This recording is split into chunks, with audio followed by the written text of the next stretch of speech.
Building on the success of our partnership with IBM last year, we're excited to launch a dedicated university edition of the 2020 Call for Code Global Challenge. It's a worldwide initiative that is inspiring developers, problem solvers, and innovators across all disciplines to tackle both the pandemic and climate change. In 2007, we launched the Clinton Global Initiative University, or CGIU, to engage the next generation of leaders on college campuses. Since then, CGIU has hosted 12 meetings where students, university representatives, advocates, activists, and other topic experts come together to discuss and develop innovative solutions to pressing global challenges. Students create their own commitments to action that address issues they care about, whether on their campuses, in their local communities, or around the world. By fostering development of solutions with open source technology, we're making great ideas available for others to be able to further refine and to adapt to their own specific needs, and hopefully so that all of these efforts strengthen one another. And we believe young people are the ideal group to help us turn all of these ideas into action. Coding is something that just kind of comes naturally. It's something I really like to do. And when it's for a purpose, it's just that much better. Take Project OWL, the winner of the Call for Code Global Developer Challenge in 2018. Project OWL's software and hardware solution keeps first responders and civilians connected in a natural disaster. And IBM is now implementing it in Puerto Rico through its Code and Response platform. We are looking forward to working with IBM to expand our impact by leading CGIU Codeathons online and at universities around the world. And most of all, I really just want to thank all of you for participating and showing us kind of how much can really be catalyzed and imagined and created in such a still relatively short period of time. It's really remarkable. Hello, my name is Willie Tejada, and I am IBM's Chief Developer Advocate. On behalf of IBM and our partner, the Clinton Global Initiative University, welcome to this virtual kickoff event. You're attending this session because you're interested in using your skills for good. Whether you're a developer, designer, or data scientist, you all are problem solvers and innovators who have the potential to save lives and reduce human suffering all over the world. Or you're in this session because you want to see your solution impact the people who need it most, similar to your peers from last year, who placed in the top 5 of our challenge, Team Astor from UC Berkeley and Team Rove from UCLA. Or you're in this session because you have the opportunity to win $10,000 as part of the Call for Code University Edition and be considered for a $200,000 Call for Code Global Challenge Grand Prize. Or you're in this session because you see the opportunity to interview at IBM for a role and work with the latest technologies like Kubernetes, TensorFlow, and blockchain. And let's face it, you might be in this session because you're bored out of your head at home and want to learn a few new skills. Look, maybe all those reasons are appealing to you, and that's what makes this challenge so different. That the ability to go from your idea to a deployment at scale that only technology can enable. Welcome to the 2020 Call for Code Global Challenge University Edition. The challenge encourages developers and problem solvers of all disciplines and experiences to answer the call and solve some of the world's most pressing issues. This year, you have 2 challenges to pick from, one acute and one systemic, but both threaten our lives. Let's take a look at those 2 challenges. First is COVID-19. This pandemic reveals a massive list of issues that need to be solved. And there are 3 areas that are particularly well positioned to combat through technology. First, when a new disease emerges, communication systems are one of the first systems to become stressed and overwhelmed. The number of calls and emails that bombard these systems make them ineffective during these times of emergencies. Look, many of you, including myself, have experienced these hold times of hours and sometimes not getting any responses at all. Addressing crisis communications is crucial. The second area in COVID-19 is all too familiar. The comprehensive shutdown of schools and facilities to exercise social distancing leaves you at home for an indeterminate amount of time. How do we keep you and your fellow students at all grades entertained and engaged in your academic pursuits? Remote education is the key. It's paramount to ensuring you, as students, are maintaining your learning, your entertainment, and as important, your social interaction virtually. The last area under the COVID-19 challenge is that you've hopefully experienced this in your neighborhoods today. It's community cooperation. Community cooperation is critical to maintaining a level head and fostering a calm environment during these times of panic. It is imperative that we find a way to help one another. Developing solutions to assist in these three areas are an integral part in dealing with this pandemic.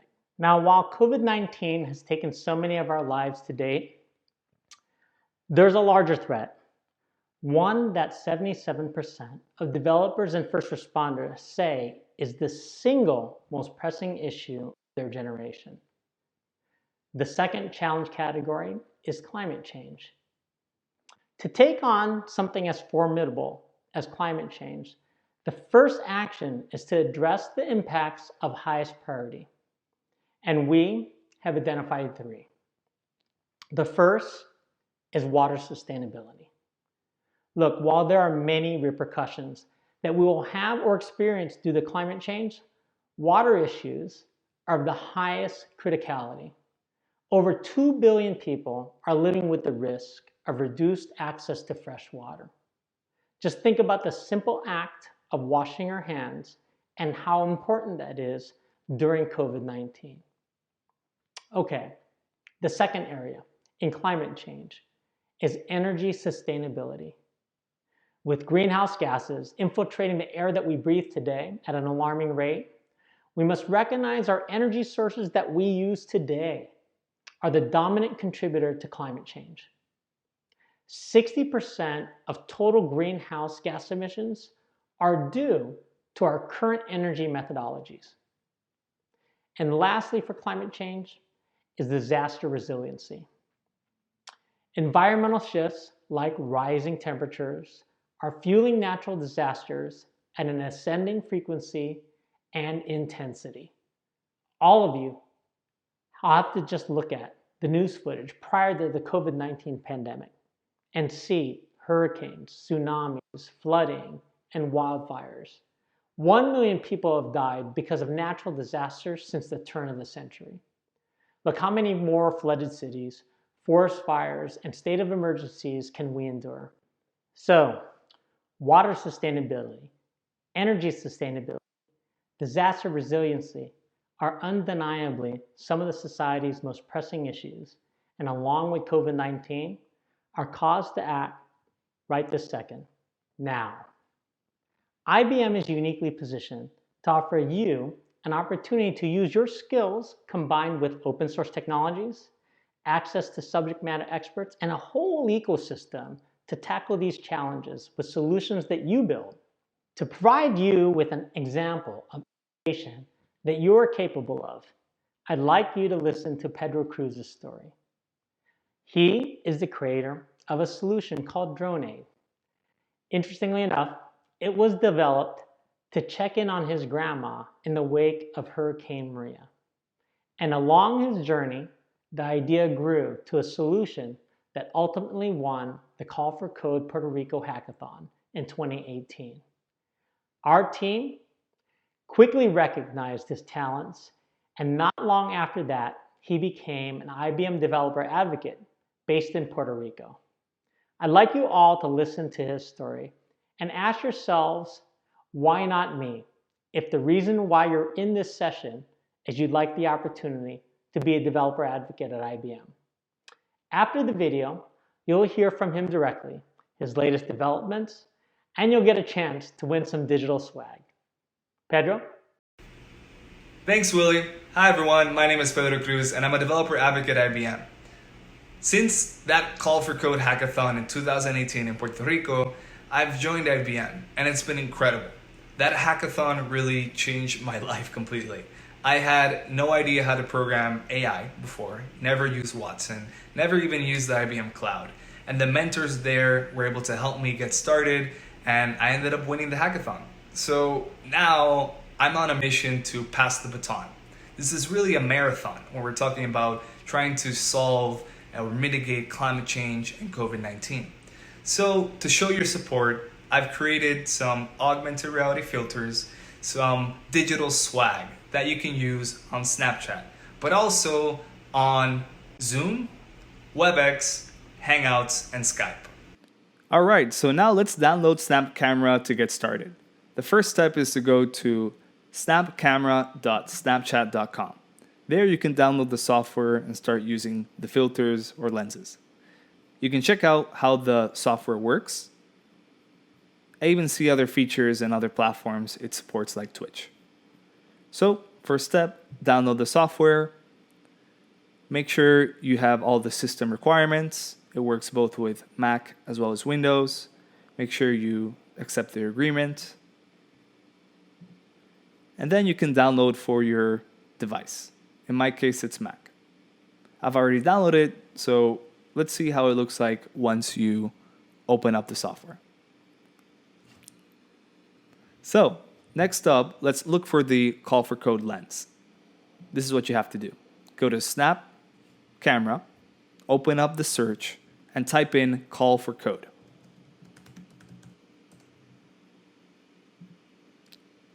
As you can see, we have 2 lenses today. In the future, we plan to add more. Now, make sure you press favorite right here so that you can keep these accessible. Let me show you how this works. So, this is Lens Studio. This is how the filters are created inside of Snapchat and Snap Camera. So in here we can see how many current active hats we have. It works up to 3 people. We can see the different components as well as how everything is programmed. I invite you today to go to the GitHub link to see if you want to learn how to create lenses, if you want to customize it. This even works with cats and dogs. So check it out. Take a picture on social media with your cat or your dog. Put the hashtag Call for Code and share your support. I really look forward to seeing what you build this year. Feel free to reach out through Twitter, and good luck. Back to you, Willie.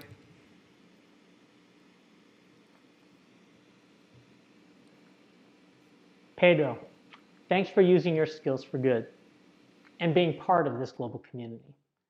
Now let's take a look at the 5 tips for a winning solution. First, understand the real-world problems. The Call for Code Challenge every year is looking for solutions that have a lasting impact and bring the technology to bear on real problems and sustainable solutions. Therefore, make sure you thoroughly understand the problem domain, honestly consider whether the technology can solve a particular problem, and honestly consider how effective the technology can be, and certainly make sure that it doesn't add more to the problem. Look, review the UN Sendai framework. There's resources like watching tech talks with the SMEs, and look at all the additional research that you may find in the field. You can do that by following these links that you see on your screen. Okay, second, don't reinvent the wheel.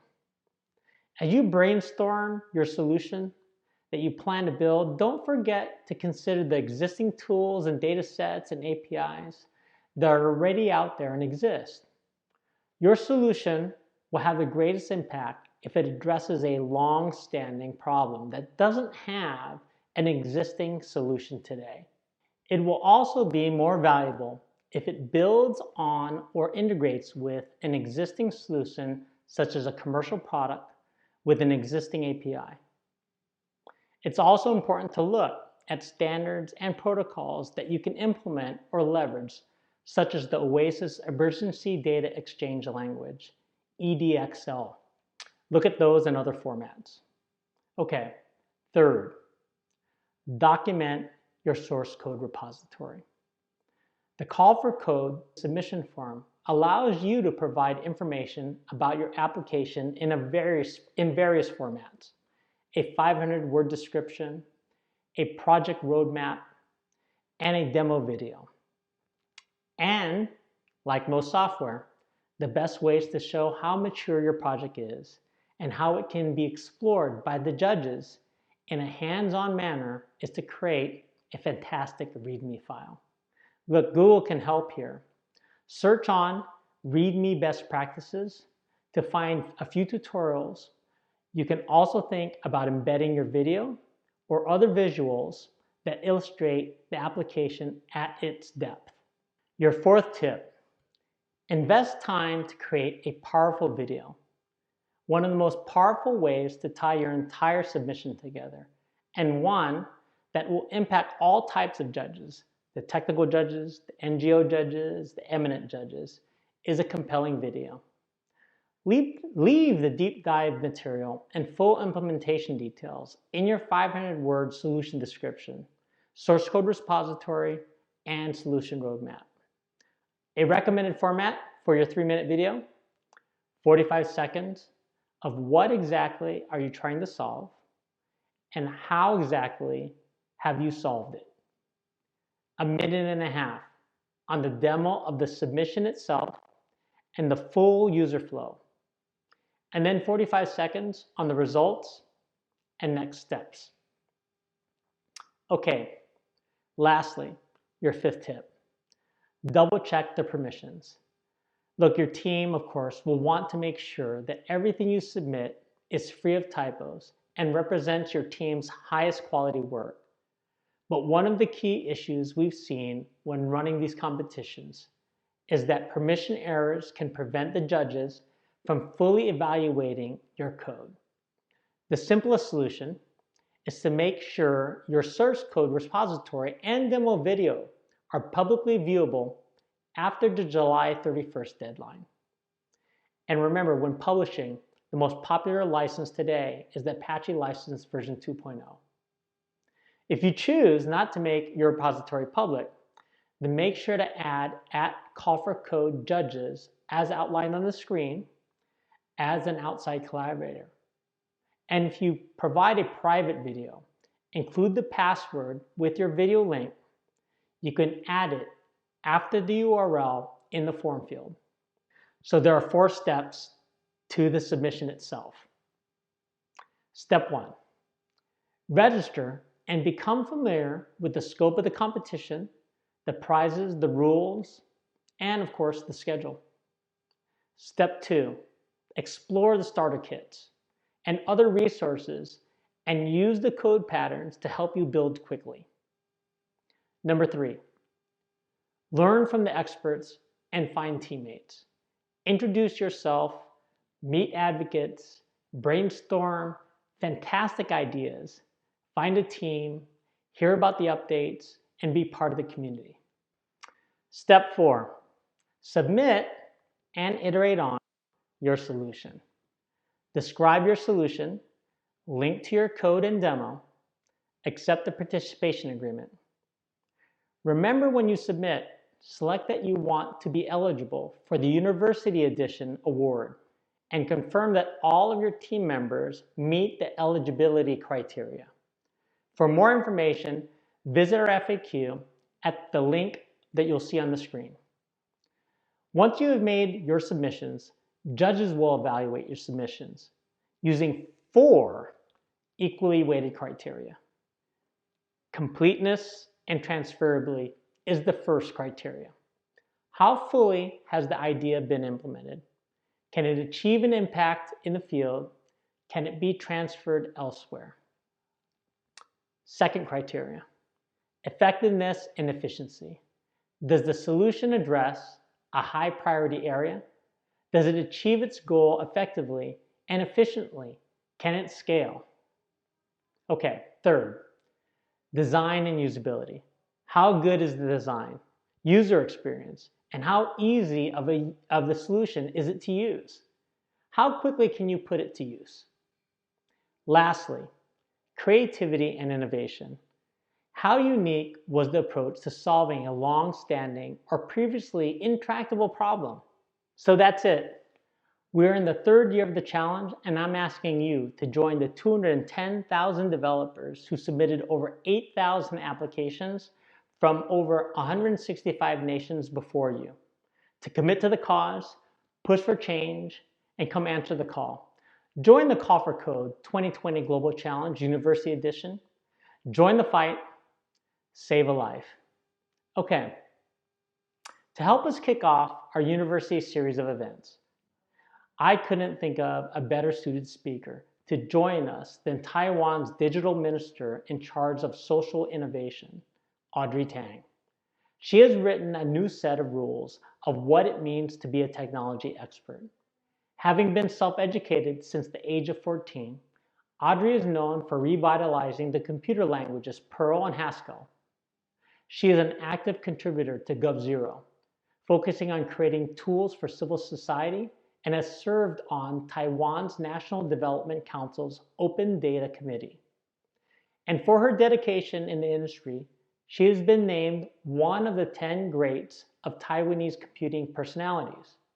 Please welcome to your screens, Audrey Tang.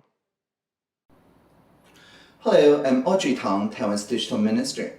I'm really honored to be here virtually to share with you some thoughts around how digital social innovation can help counter the new coronavirus.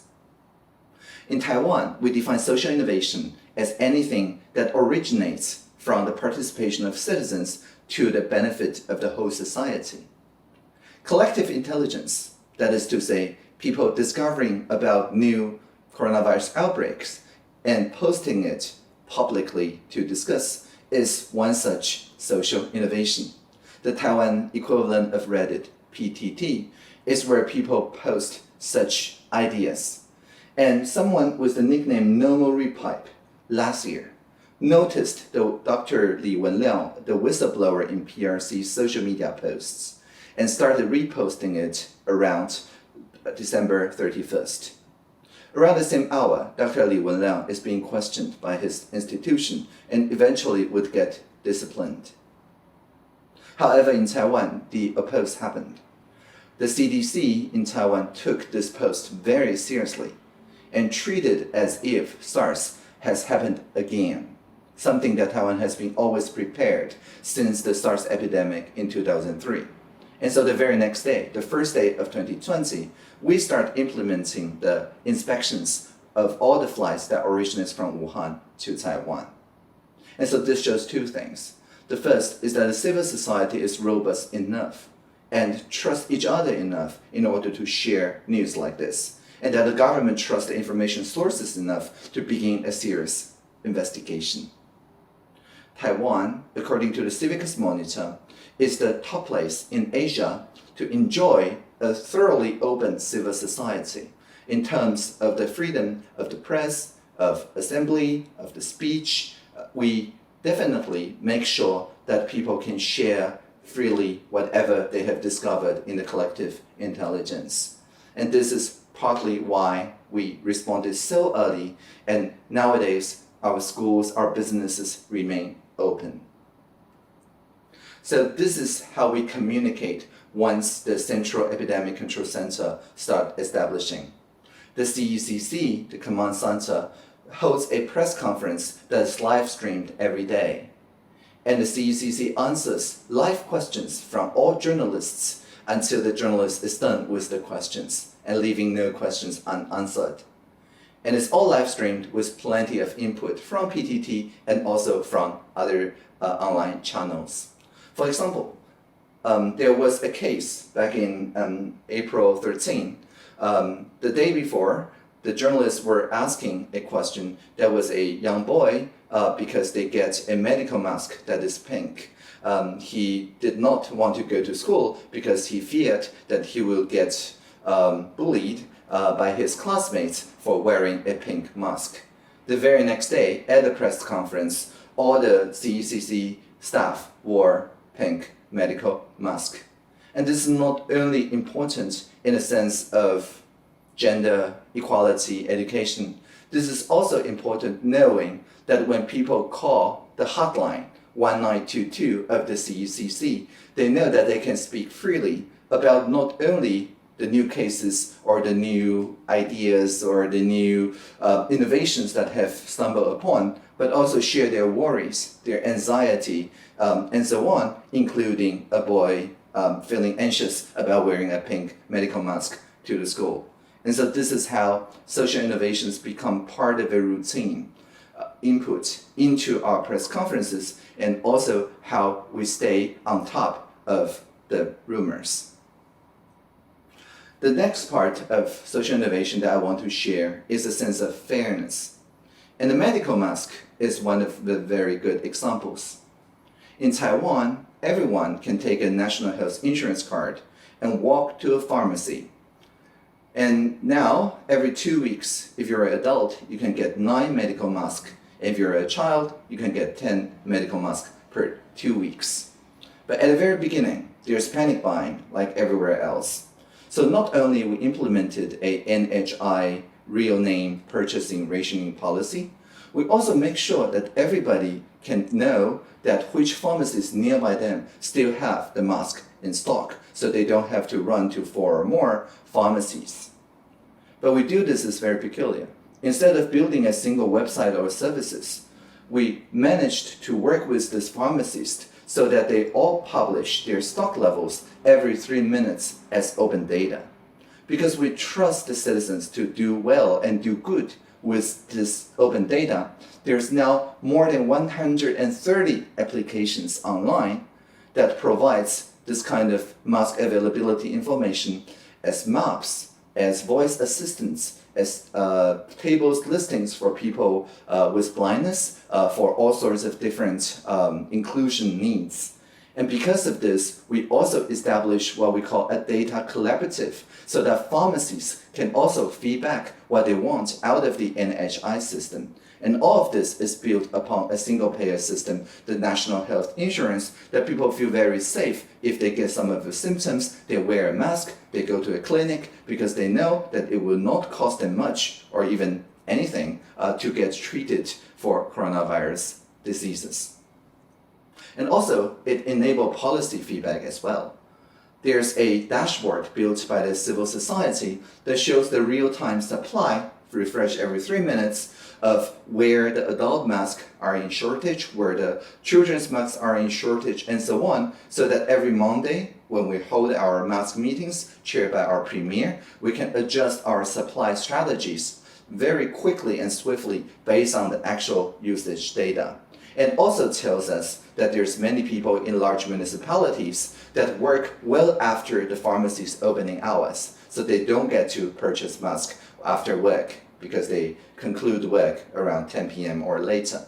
So this is why, as you can see here, that we work now with all the convenience stores in Taiwan, so that you can take the same NHI card starting this Wednesday. You can just go to there and swipe your NHI card and pre-order your mask ration for the next week. And so because of this, convenience stores are open 24 hours. They actually welcome these new visitors, so they complement the pharmacies to provide 24 hours a new source of collecting masks in addition to online pre-ordering as well. So all the 3 channels are built with a sense of fairness of getting the masks distributed widely, and so that everybody can have the personal protective equipments that together is the best alternative before a vaccine is developed, that we put on those masks and maintain a social distance. Now, during the time of epidemic, everybody is, of course, anxious and sometimes panic. But panic buying and other behaviors then spur more panic behavior. And especially in an online forum, people very quickly resort to conspiracy theories or verbally attack each other and so on in order to get their panic and anxiety out there. So instead of saying no to anxiety or panic, we have been discovering that the social innovation idea of humor over rumor is especially effective. So last slide, you saw our premier happily collecting the convenience store masks. And now you see him, but on his back. And this is one of the most trending memes that the premier's office pushes out. This is in response to people panic buying of tissue papers. And this says, with the premier's bottle, says that each of us only have one bottle each. And so that we don't need to panic buy tissue papers. And then the card goes on to introduce the concept that the medical masks are made from sources in Taiwan, but tissue papers are made from sources in South America and things like that. But not before they add that mimetic payload. They would not publish such a dry material, but rather relies on funny mimetic information so that rumors do not stop the humor in its tracks. So this went viral. Everybody learned that panic buying is unnecessary. After a day or so, we discovered that the people spreading such a rumor was tissue paper resellers themselves, and the panic buying is put into arrest. And this is not a singular, unique behavior.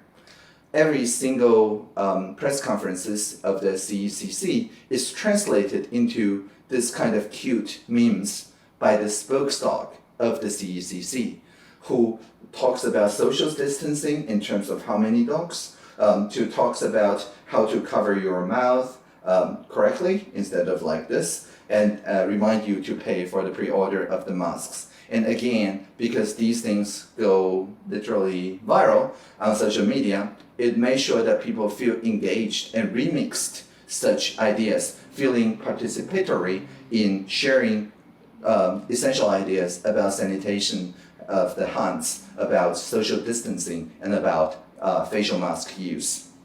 And so this is just a brief example, and I would like to welcome you sincerely to check out this website, Taiwan Can Help, that you asked to learn more about the digital social innovation and more that Taiwan is contributing to the world. Thank you for listening.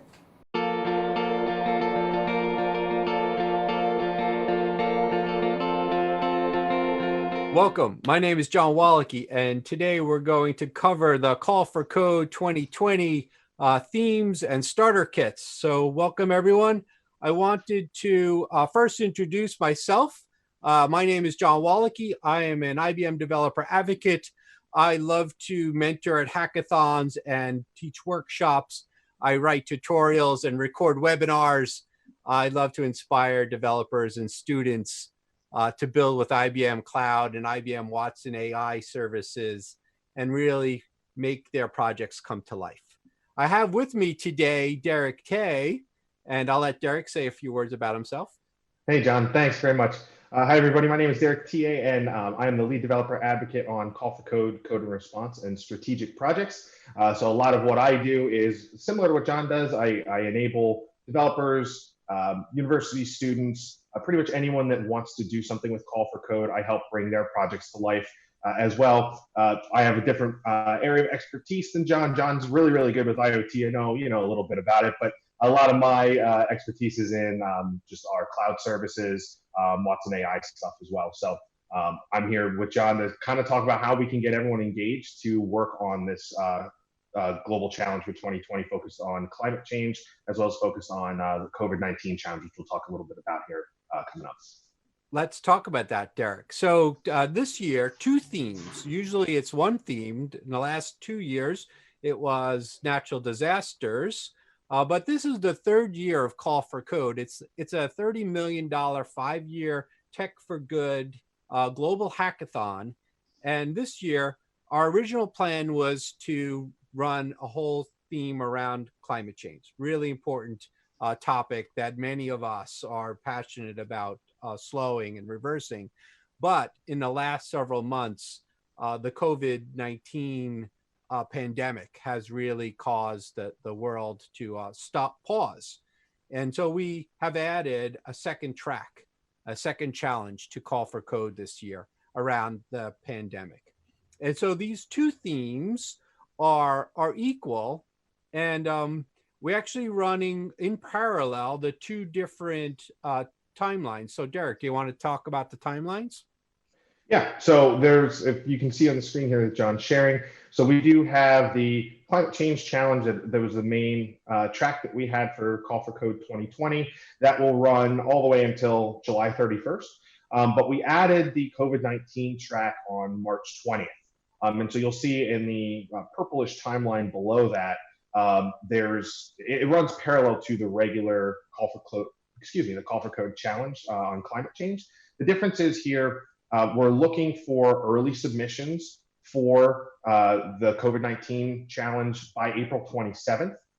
We know that's just less than 2 weeks from today, but if you have something at least that implements one Watson service that you can show that has a good story, you can submit by April 27th, and the top 3 solutions for COVID-19 will be announced at IBM Think 2020 on May 5th.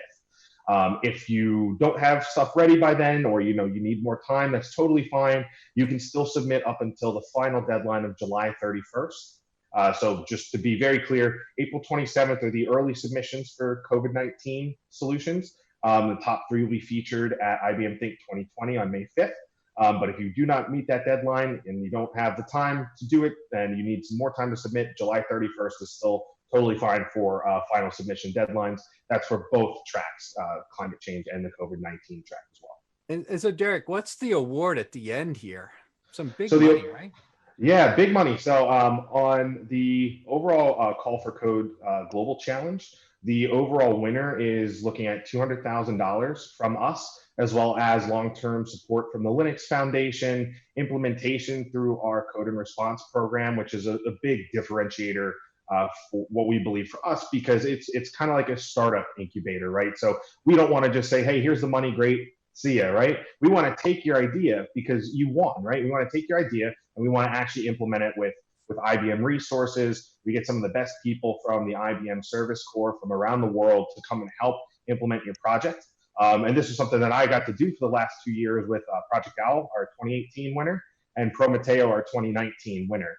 We get the best of IBM together to help with these solutions and actually make these deployable, implementable solutions. So it's definitely worth submitting to the final and they submission. become great partnerships with those winners, right? Really working with them to bring them forward and make a difference and change the world. Absolutely. Yep. And our next steps, let's walk through the steps for how to join and how to get started and how to submit. Tell us about that, Derek. Sure. So 4 easy steps to get started with this. The first part is accepting the challenge. So you can go to ibm.biz/cfc-2020. You can learn all about the details of the challenge. You can read the participation agreement, get started with an IBM Cloud account. Everything is there for you to get started, understand the technicalities and the specifics of our Call for Code Global Challenge. And then the next step is build with Open Tech, ibm.biz/start-coding. Tons of resources there for you, such as what we call code patterns, which are basically full architectural solutions that have architectural diagrams, an intro to what these are, full code available on GitHub as well. Many of them have an instant button that you can deploy directly to IBM Cloud. So I would take a look there. There's, on top of code patterns, there's videos about these topics that will be relevant and of interest, and as well as some other tutorials to kind of give you a jump start to build your own stuff. Maybe you already have an idea. Maybe you just want some ideas on how to implement your idea. Whatever you're looking for, that step is going to be pretty helpful with a ton of resources. Third step, finding your squad. So if you go to callforcode.org/Slack, it's an auto inviter to our Call for Code Slack workspace. And you'll be able to look for teammates if you need some teammates. Maybe you're a developer that's looking for, maybe you're a back-end developer looking for someone that's a front-end person, or vice versa. Or, maybe you have maybe you're not a technical person and you want to link up with a technical team and provide some insight. Whatever you're looking for, you can find teammates there. You can find experts there as well, like John and myself. We're always in there answering questions. A couple of our other coworkers are in there very, very frequently to answer your questions. Or you can also share some of your ideas. If you want to run by some of your ideas and kind of just get a sanity check on it, you can do that as well. And then the last step would be submitting your idea. When you have that all done, callforcode.org/submit. Like we talked about, this is where if you are the finalist, you win $200,000 implementation from our Code and Response Initiative and long-term support from the Linux Foundation. So if you really want to see your idea come to life and you have gone through all of this stuff and you think you have a really, really good solution, please make sure you submit it.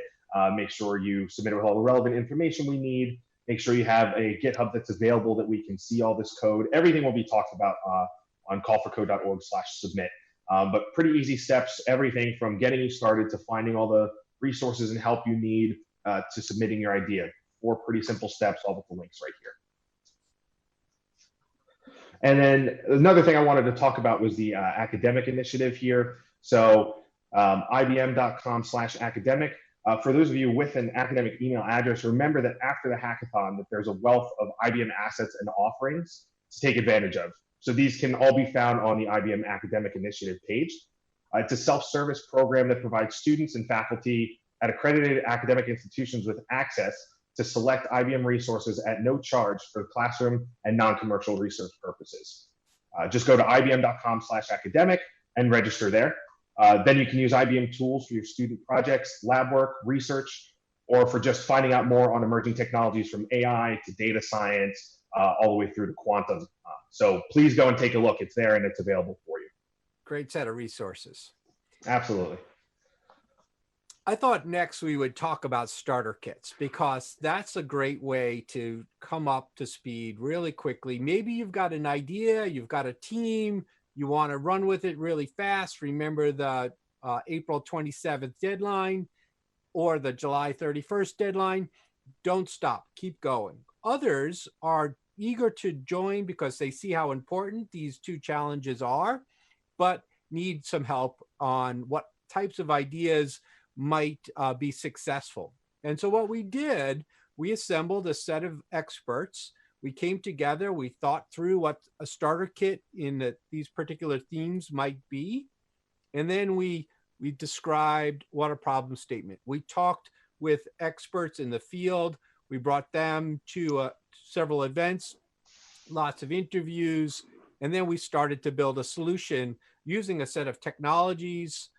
We described our solution, we built the architecture diagrams, and then we wrote tutorials with starter code, actually all open source, so that you'll be able to take advantage of that, fork the code, start to build with the code, extend it in a way inside of your project, and then make your solution that much better. So you've got a set of data sets and additional documentation. You can come talk to us in the Slack workspace, engage with those experts, and really make it come to life. Let's go take a look at those 6 starter kits. So in the climate change starter kit, the climate change challenge, we've got 3 starter kits: water sustainability, energy sustainability, disaster resilience. Water sustainability, this is a farm soil project. We take a personal weather station, so you've got hyper-local weather. We use and take advantage of the weather company and their seasonal forecast to build a weather model for that farm. We deploy a set of sensors out into the soil. We collect IoT temperature, humidity, soil water, moisture.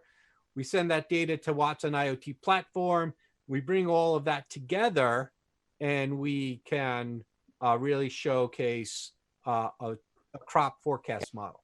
In the energy sustainability solution starter kit, we've got a climate rating service, so we can educate consumers on how they misuse energy and hopefully change their behavior.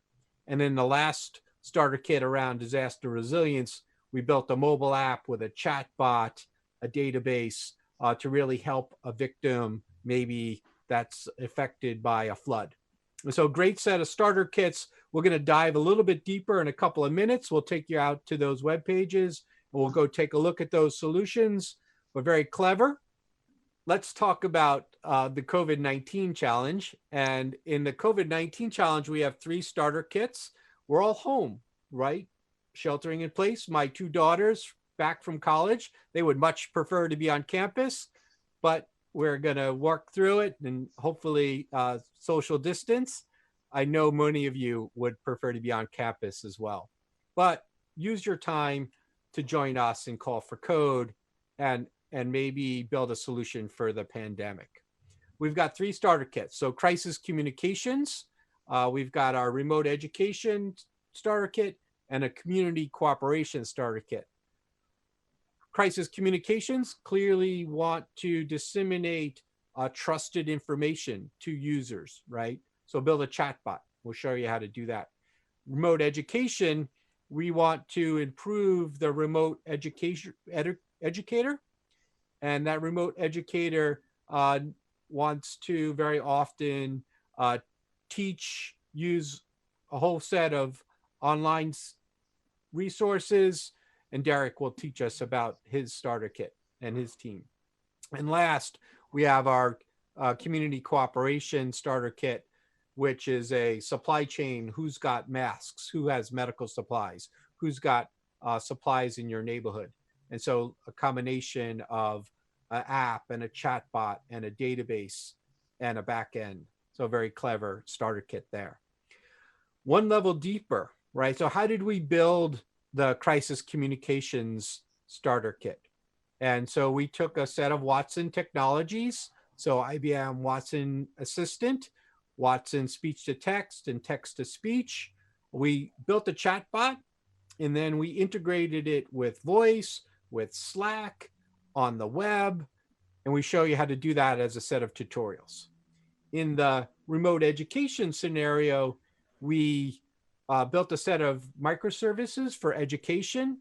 We showed you how to build a remote classroom experience, and then we embed those microservices in an app that you might want to use as part of your education for transcription. So record your lecture and send that to a transcription service, get back the class notes. We also know that educators need to quiz their students. And so we built a quiz app with Loopback. And last, in the community cooperation track, we took advantage of location data and we show you how to build a supply chain database.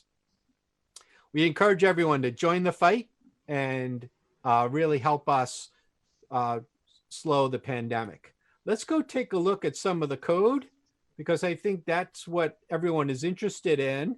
And so first thing, I want to remind everyone, all of our starter kits are available in GitHub, open source for you to inspect, to fork, to build upon, to incorporate into your project.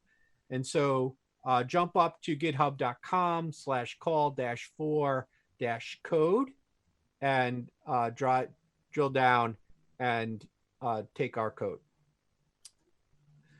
Visit developer.ibm.com/call-for-code and you'll find a whole landing page of resources. The starter kits obviously are what we're talking about today. So in the climate change starter kits, there's a set of videos and resources. We're going to talk about water sustainability, energy sustainability, and disaster resilience. Let's go take a look at those. So in the water sustainability starter kit, remember I told you about that farm and that subsistence farmer who wants to improve the yield when climate change is really affecting his crops and his soil and the water. So we put together a couple of different tutorials. So the first one is about IoT sensors, collecting data from that farm, the temperature, humidity, the soil, all of that you might collect from the dirt, and send that to IoT platform. And so we've got a set of instructions on how to do that with IBM Cloud. And then we want to take our weather forecast. So we show you how to build a personal weather station. Maybe it's a farm weather station plus the seasonal forecasts. And we show you how to build a dashboard and a weather model in that starter kit. In the energy sustainability starter kit, we want to educate consumers to be more efficient with their consumption of energy. And so part of that is knowledge. When you know more about how you consume energy, you might change your behaviors. And so what this team did was they built a climate impact rating system. And so it's an app plus a backend database, which you can now use to educate someone on their consumption of energy in their home, in their industry, and hopefully change their behavior to be more efficient and consume less. Our last starter kit in the climate change scenario is about flooding. And so how do we help that flood victim through that natural disaster? And the team here built a mobile app plus a chat bot, and they were really clever in their use of a backend to supply the proper information, a chat bot to make that interaction with the user through the mobile app really successful. We show you a video and some resources on how they built it. So really take advantage of that.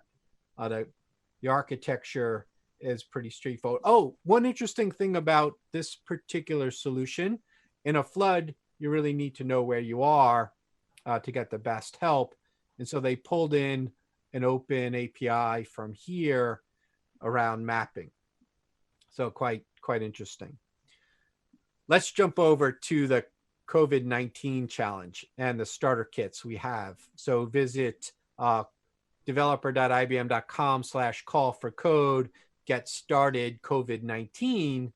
And we even have Lady Gaga helping us send out the word to developers around the world. Hopefully you caught her message and are ready and willing to accept the challenge. We have a timeline, which Derek earlier took you through.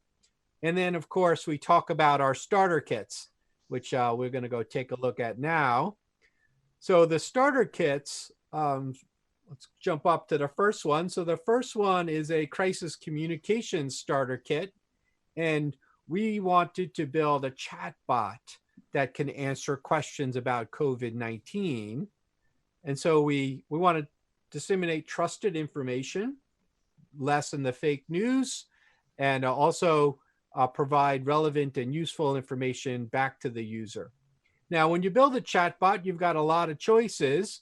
So we first embedded the chatbot on a website, and then we integrated that chatbot in a Slack workspace.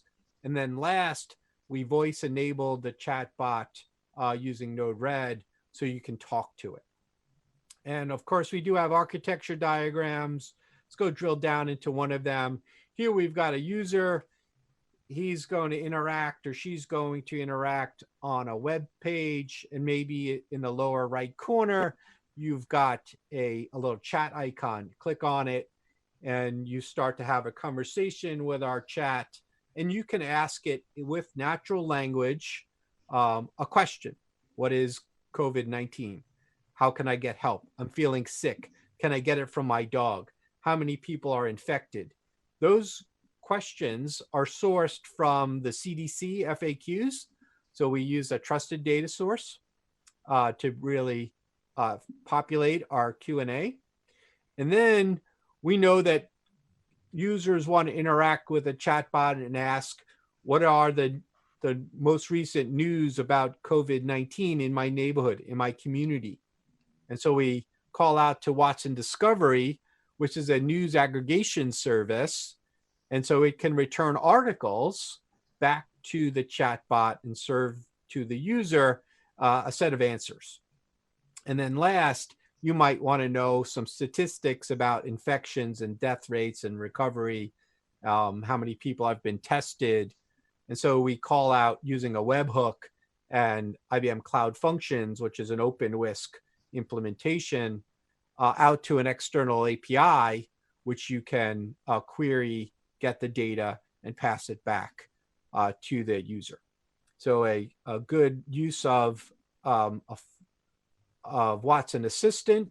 We give you a set of annotations on how the flow works. We take that same architecture, we put it in front of or behind a chat experience inside Slack. And so we show you how to integrate the solution with Slack. And then we show you how to put Watson Assistant with Watson speech to text and text to speech, so you can voice enable your chatbot. And of course, in our tutorials, we take you through all the steps, how to build it, right? And go through each dialogue, what you might post in that particular dialogue, how to wire it all together. And we give you the code in our Git repository. So that covers the first track. Let's go to the next one, which is remote education. Yeah, so I will take this, John, because this was something that my team worked on here. I'm going to screen share, although it says I can't screen share while you are sharing. So you can stop sharing, and then I will start my commentary. Great.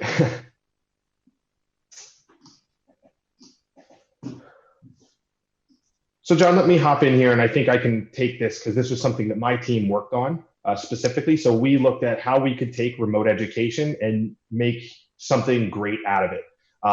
So again, John went over this page. To get to where we're going to talk about here, just click on remote education, and it will take you here. So I'm not going to go through and read the overview and the idea and everything here. You can take a look and see why we decided to come up with this and what we thought that we could do. But I'm going to quickly talk about the three solutions that came out of the remote education starter kit.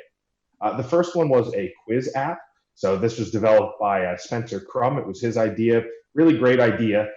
Basically, it allows a developer or anyone who wants to take this code to create a very simple quiz app that has a React front end, but all the code on the back end is generated by Loopback, which is pretty cool. If you're unfamiliar with Loopback, there is a replay where you can watch where we went through this in depth. John will share that in a little bit.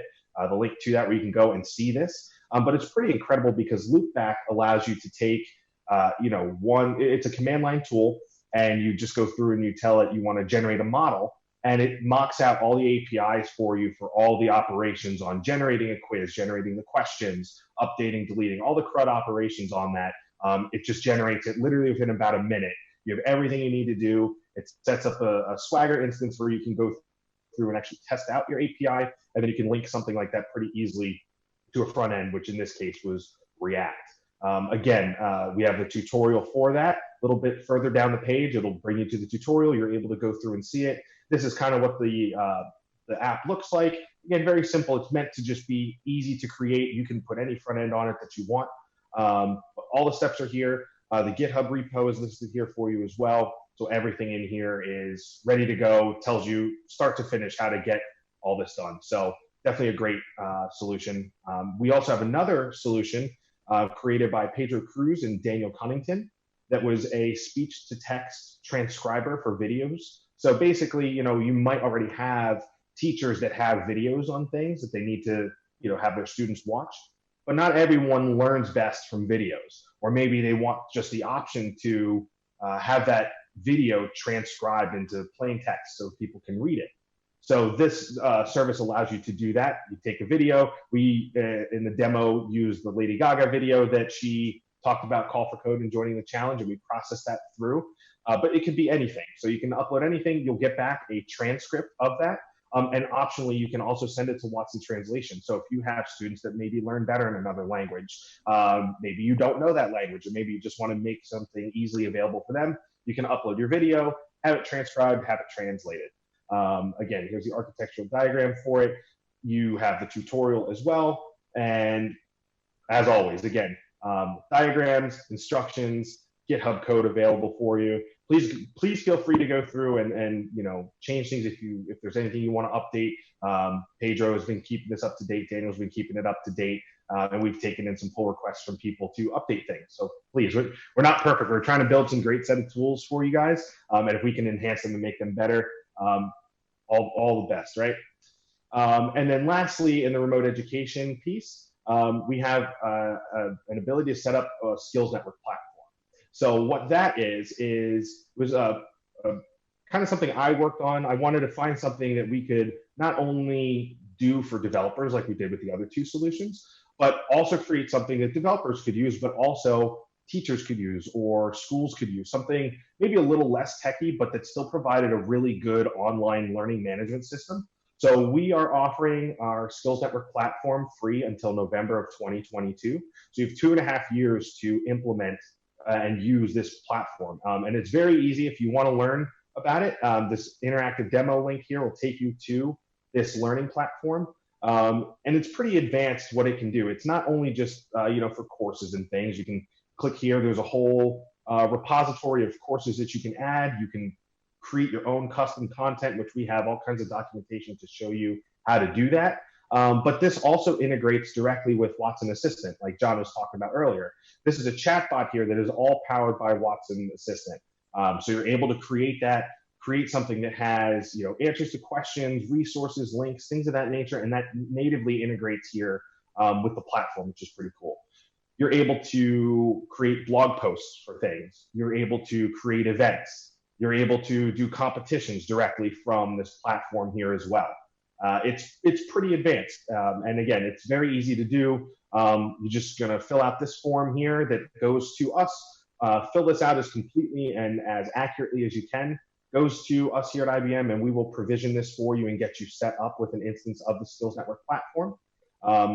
And it's pretty simple. And to give a really good example of what this is for, the Richmond Hill Art School, actually this was kind of a necessity for them with everything going on with COVID-19. They still wanted to deliver education to people. And so they took all of their content, and within less than 2 weeks of having nothing to what you see here now, this was all built out. They've put all of their courses in here with all the information that they need, calendar options as well. I mean, everything is in here. So it's relatively limitless what you could want to do with it. If you want to set something up for, a grade school, high school, or anything in between, this gives you the ability to do that on our platform, integrating smart capabilities like virtual assistant and everything. So it's definitely pretty cool. I would encourage you to check that out.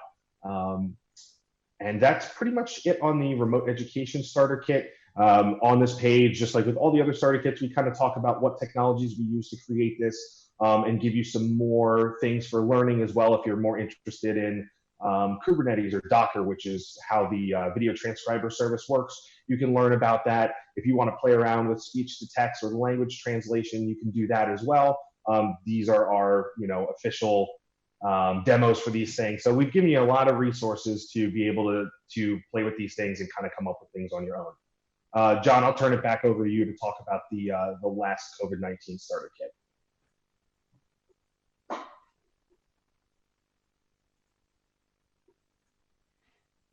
Thank you, Derek. Let's wrap up with the Community Cooperation Starter Kit. And now remember, we want to show a community how to work together in connecting who's got what supplies.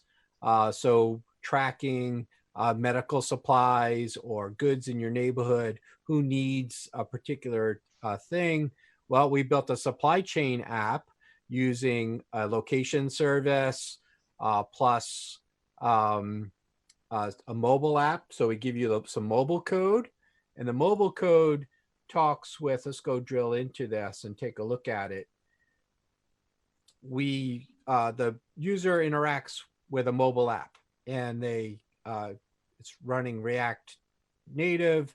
It's got location awareness, talks to a chatbot, which talks to IBM Cloud. And in that chatbot, the Node.js web server reaches out to a database of supplies. And so you can ask through the chatbot who has masks, who's got particular goods for you from the grocery store. Very useful source codes available in the tutorial. You can bring all of that together, Android, iOS. You can wire in the services. Maybe you extend it with blockchain. Maybe you extend it with a set of needs in your community. So a great chance to really build a starter kit for community cooperation. In our last section, we want to encourage everyone to, if you want to build one of these starter kits, you can actually listen to the experts, Pooja and Mofi and Daniel and Pedro and Spencer and Derek and I. Well, we recorded ourselves building all of the tutorial workshop steps in a set of videos. And so if you want to come and really listen to the experts do it, watch us do it, maybe that's a great way for you to learn step by step. Go through it so you can find us do all these replays, couple of hours of content, and really interesting. We've broken it down into a whole set of replays. Great opportunity for you to continue your learning journey with IBM Cloud and join the challenge against COVID-19. I encourage everyone, join the fight. Really great opportunity for you to help us and help the world reduce climate change and fight back against the pandemic. Yeah, John, I think the set of tools that we went over were great. I'm super excited to see what comes out of this, what people create. Don't forget, everyone, that you're also able to find us. A lot of us are on Twitter. You can always find us in the Call for Code Slack channel for whatever help that you need. So utilize these resources that John and I have showed you. Take advantage of all the digital content that we have out there for you. And don't be afraid to ask for help. If you have questions, probably someone else could benefit from hearing your question and seeing it answered as well. We've got a whole set of IBM experts ready and willing and eager to help you make your solution really awesome. And we would love to see you on stage in October holding up that $200,000 prize. Absolutely.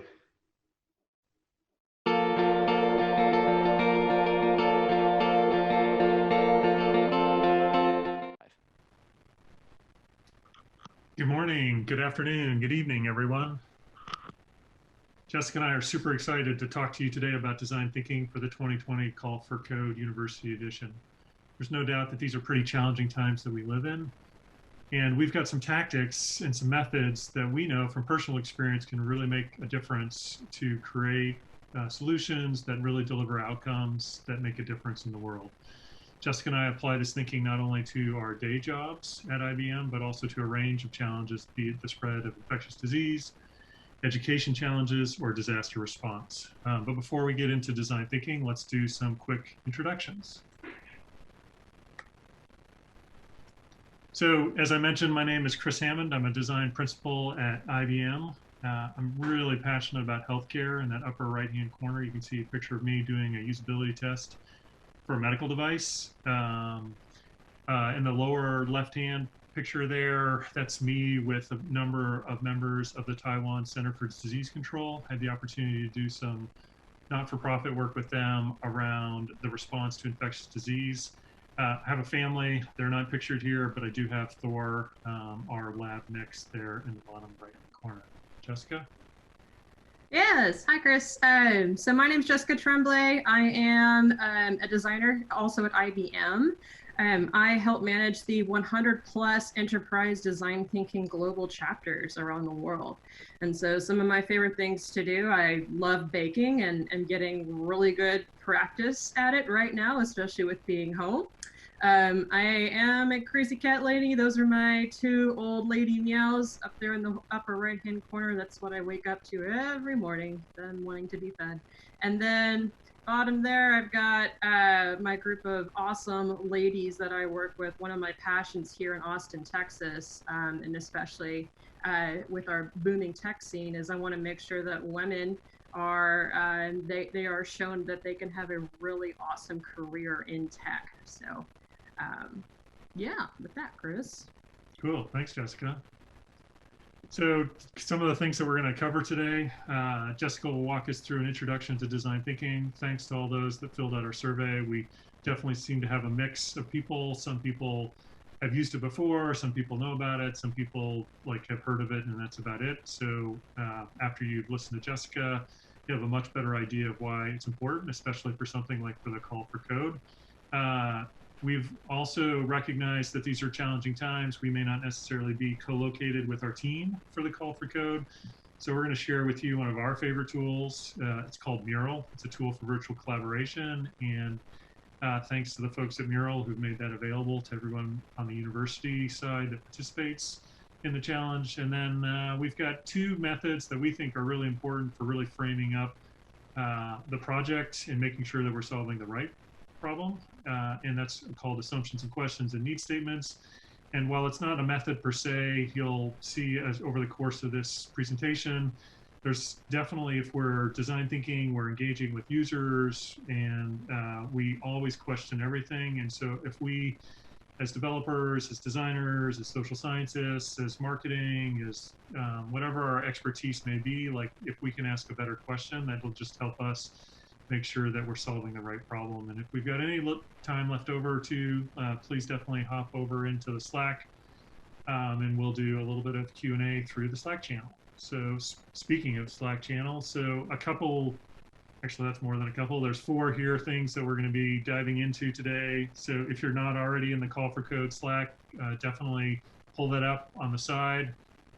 There's a channel called #Design Thinking, and we'll be in there. We'll try to make this as interactive as we can. So if you've got a question, definitely post it there in that Slack channel. If we can't get to your question during our presentation, just don't put it in there, and Jessica and myself, and we've actually got some other design thinking mentors that we've invited to the workspace that can respond to those questions, not only today, but throughout the duration of the project. You'll notice there's a short link for Mural that we'll be, again, showing you and using a little bit today. And then not so much for this presentation, but definitely go to ibm.com/design/thinking. We're going to cover a lot of ground today. You don't have to take detailed notes because there are a number of resources that are available at ibm.com/design/thinking that are free for you all as university students. There's some training modules, and most importantly, there's a toolkit. So not only the methods that we're going to cover today, but methods that might be helpful throughout your project, they're there with detailed instructions on how to do those. So with that, I'm going to turn it over to Jessica. Awesome. Thanks, Chris. So let us get everyone introduced to what design thinking is and how we can start to apply it to our projects. All right, so one thing we like to say, showing is better than telling. However, we also feel that, next slide, Chris, if you wouldn't mind. There we go. Feeling is better than showing. So we're gonna try a quick little experiment here. Find a piece of paper, find a pen, it can be anything. I've got some old bills here I'm gonna, you can write in the back on. If you've got some Post-its, awesome, right? Post-its, Sharpies, whatever. Writing instrument, piece of paper. So I'm gonna give you about 30 seconds, and your prompt, design a vase. So you got 30 seconds. Ready, set, go.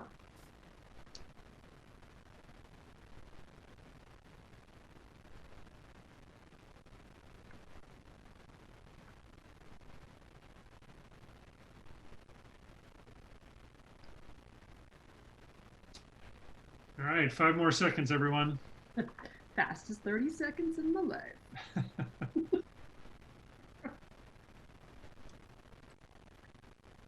All right, Jessica, I think that's time. So I have a feeling that I know exactly what all of your drawings look like. Something like this, right? A vessel, some flowers in it. Yeah?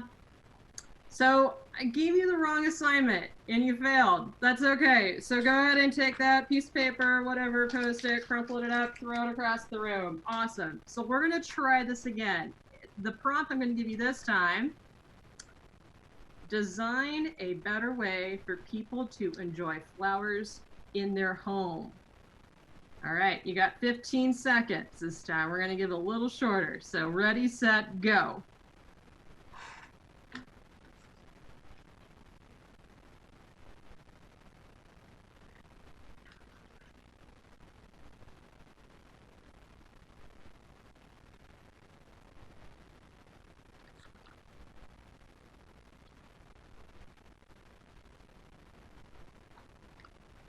Okay, Jessica, I think about 5 more seconds.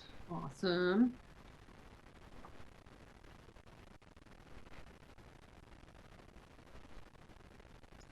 Three, two, one. Time's up. All right, huzzah. So my guess is you've probably gone to a different place with this prompt. Yeah?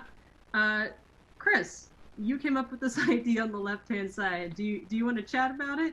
Yeah, absolutely. Thanks, Jessica. So the first time I did this, coming from a design background, I took the first prompt very seriously. I drew this very beautiful vase. It was in perspective. I added some texture to it.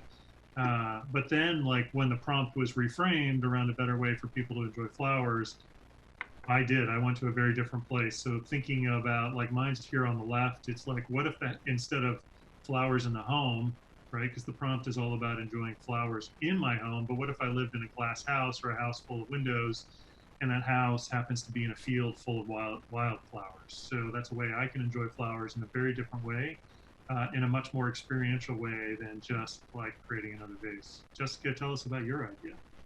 Yeah, so, especially being in home isolation right now, one of the only ways, honestly, that I'm able to enjoy flowers if they're delivered to me. So, what if there was this drone that could deliver flowers right to my front door every single week? Love it. All right, so with that, you just learned one of the most fundamental underpinnings of design and design thinking. Next slide. Awesome. So, let's talk about this, for example. For people in the companies who make coffee, right? This is not an experience. This is something that they're told to make. You need to make a coffee machine, right? So you got the carafe, you've got the brewing mechanism, the container for the water in the back, maybe a timer there on the front with the clock that apparently takes a master's degree to be able to figure out how to program the dang thing, but it brews coffee for you in the morning. Awesome. Well, it's not an experience.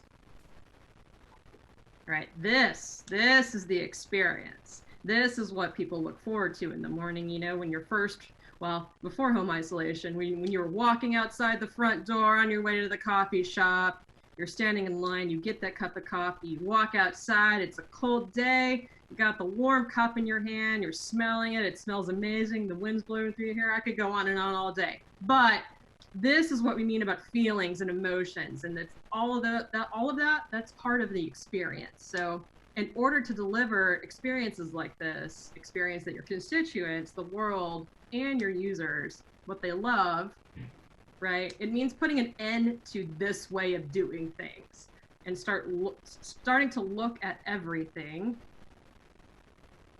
Next slide. Through the eyes of a design thinker. So you're wanting to question every assumption, making sure that you're asking why incessantly, why are things the way that they are?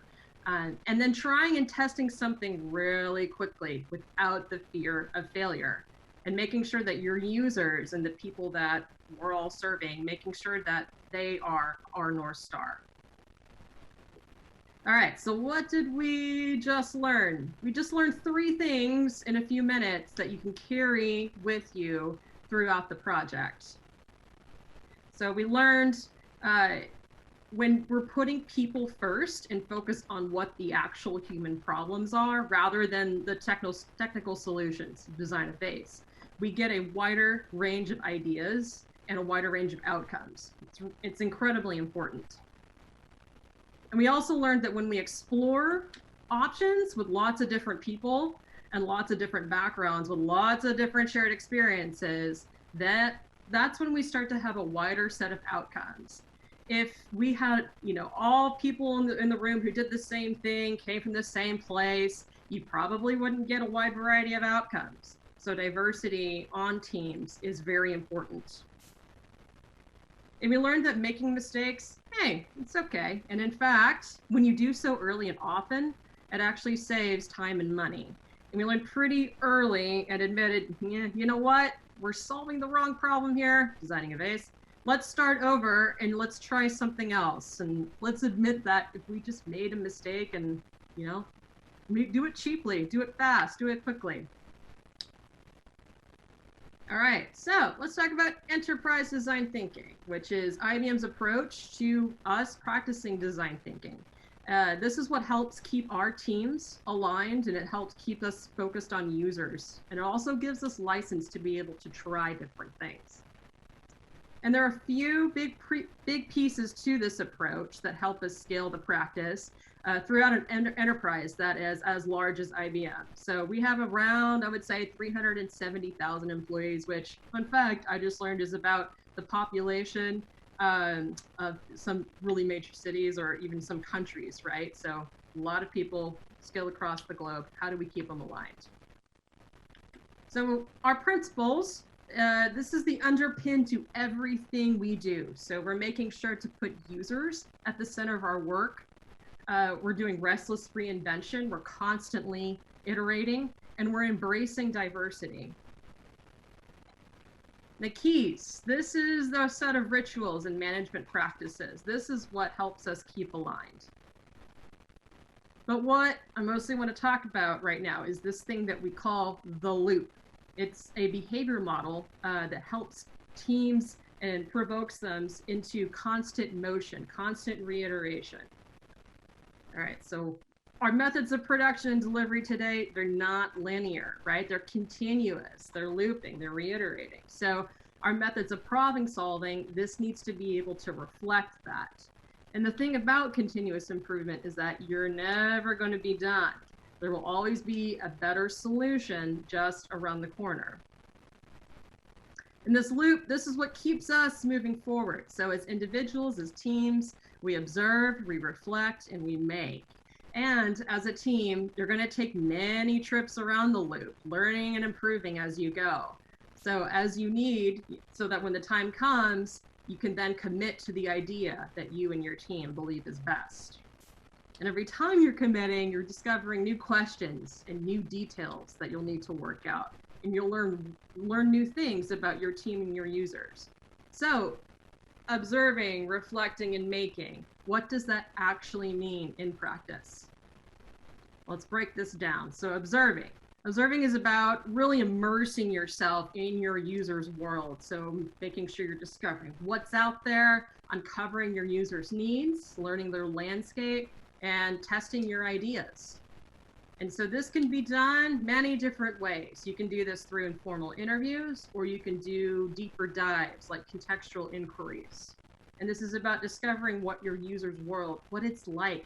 It's not validating the ideas and assumptions that you and your team already have.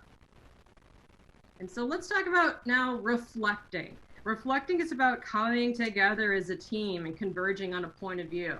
It's going to help y'all find that common ground, help y'all build a shared understanding to be able to get aligned and to ultimately to make decisions. And while you can do some individual reflecting, and this is important, we want to make sure, however, moving forward, that you're reflecting as a team. This is fundamental to great collaboration. And finally, there's making. So in the eyes of your user, there's no such thing as a perfect product or a perfect solution. But eventually, you have to release something, right? And so making is about getting your hands dirty to communicate concepts, explore ideas, and to prototype some possibilities. There's many ways you can do this. So This can be done with sticky notes, right? We did this earlier, quick, easy, dirty paper prototype. Or you could do something like this, right? A little more advanced paper prototype. Or eventually what we're gonna be doing, you can do it in code, right? You can grab an easy boilerplate. You can grab just an easy app starter, but just make something, use whatever form you need and whatever fidelity you need. The only way to actually see an outcome, you need to make it happen. So making is fundamental to your team moving forward. All right, so that's the idea of this loop thing, yeah? The loop is an antidote for stagnation, and it helps keep your team in constant motion. All right, now I want to say this is not just about doing one or two of these things really well. Your team needs to be getting in the habit of doing all three. So it's not observing or reflecting or making, it's observing and reflecting and making. So for instance, this is probably how you've seen design thinking happen. So we're in a very formal in-person workshop setting. You've got whiteboards, you've got sticky notes, you've got Sharpies, right? Things are just flying over the wall. You got a lot of people in one room. However, because we're now all virtual, we're gonna have to modify. But don't worry, many teams have proven that you can do this. You can go through the loop just as effectively and create something just as amazing virtually as in person. So we're gonna make do, yeah? But I'm gonna level with you. Before you start, you need to agree on a few baseline truths as a team. So maybe create a social contract of sorts. Really come to this perspective that everything is a prototype. This is probably not gonna work perfectly, but you know, you gotta go with the flow. Just do it. All right, and so as we think about this challenge, Call for Code 2020, are you just gonna design another vase? Or are you gonna change the world? Are you gonna design a better way to enjoy flowers? And so changing the world, it's gonna require all of us to step back, identify our user, what we can do to make their lives better, and how do we do that? Okay, so next I want to dive into just a couple of items. We're going to introduce a tool called Mural. Chris talked about this earlier, but Mural, it's a great tool you can use for online collaboration, for getting people in the same space at the same time to be able to make things together. So I want to give a quick playback of an activity that I ran with a team previously. So we're going to talk about the activity assumptions and questions. And just to give everyone a little context, so I had the opportunity to work as an enterprise design thinking coach and help 4 new entry-level design thinkers go along this process. So learning how to get in the loop and learning how to use design thinking in their day-to-day. And this first activity that we ran through, assumptions and questions, it was helpful for us to kind of get level set on where we were at the beginning of the project we were assigned and what assumptions we had and what questions we had. So we're going to zoom in here, Chris, and kind of dive into this step by step on how we set this activity up. So with the nonprofit that me and my team was working with, so the first thing that we wanted to make sure we prepared this framework. So you got assumptions on the left, and then you got questions on the right-hand side.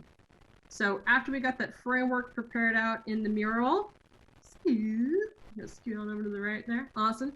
I had everybody ideate silently for 8 minutes, and silently, very important part. Yes, we need to make sure that not the loudest voice is the one that's heard in the room, but that everybody has a chance to be able to get all their assumptions, all their questions out without judgment and kind of in a safe area. So 8 minutes, as you can see, Chris, what he did there, he double clicked, created a post-it. You can do it that way. He's typing something amazing, an assumption, I'm assuming. You can also add post-its from the left-hand menu, all different colors, shapes, sizes, up to you. If you want also some other things you can do in Mural, there's a timer at the top. So if you want to set the time for everyone before 8 minutes, and it's awesome. It gives you a countdown too, so everybody can get that last post-it out at the very end. There's also icons you can use. So I like using icons with my teams. If there's one post-it that you're like, yes, this is awesome, you can add thumbs up. Chris is going to do one of my favorite things, add fire, just something, and make it real hot. Color it pink. Yes, hot pink fire, the best. So many different ways that you can use different tools within Mural to go along with this activity. And so after we ideated silently for 8 minutes, the next part,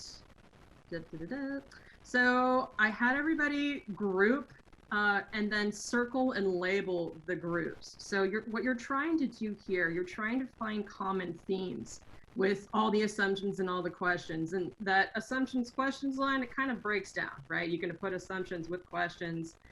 There's many different ways you can do this.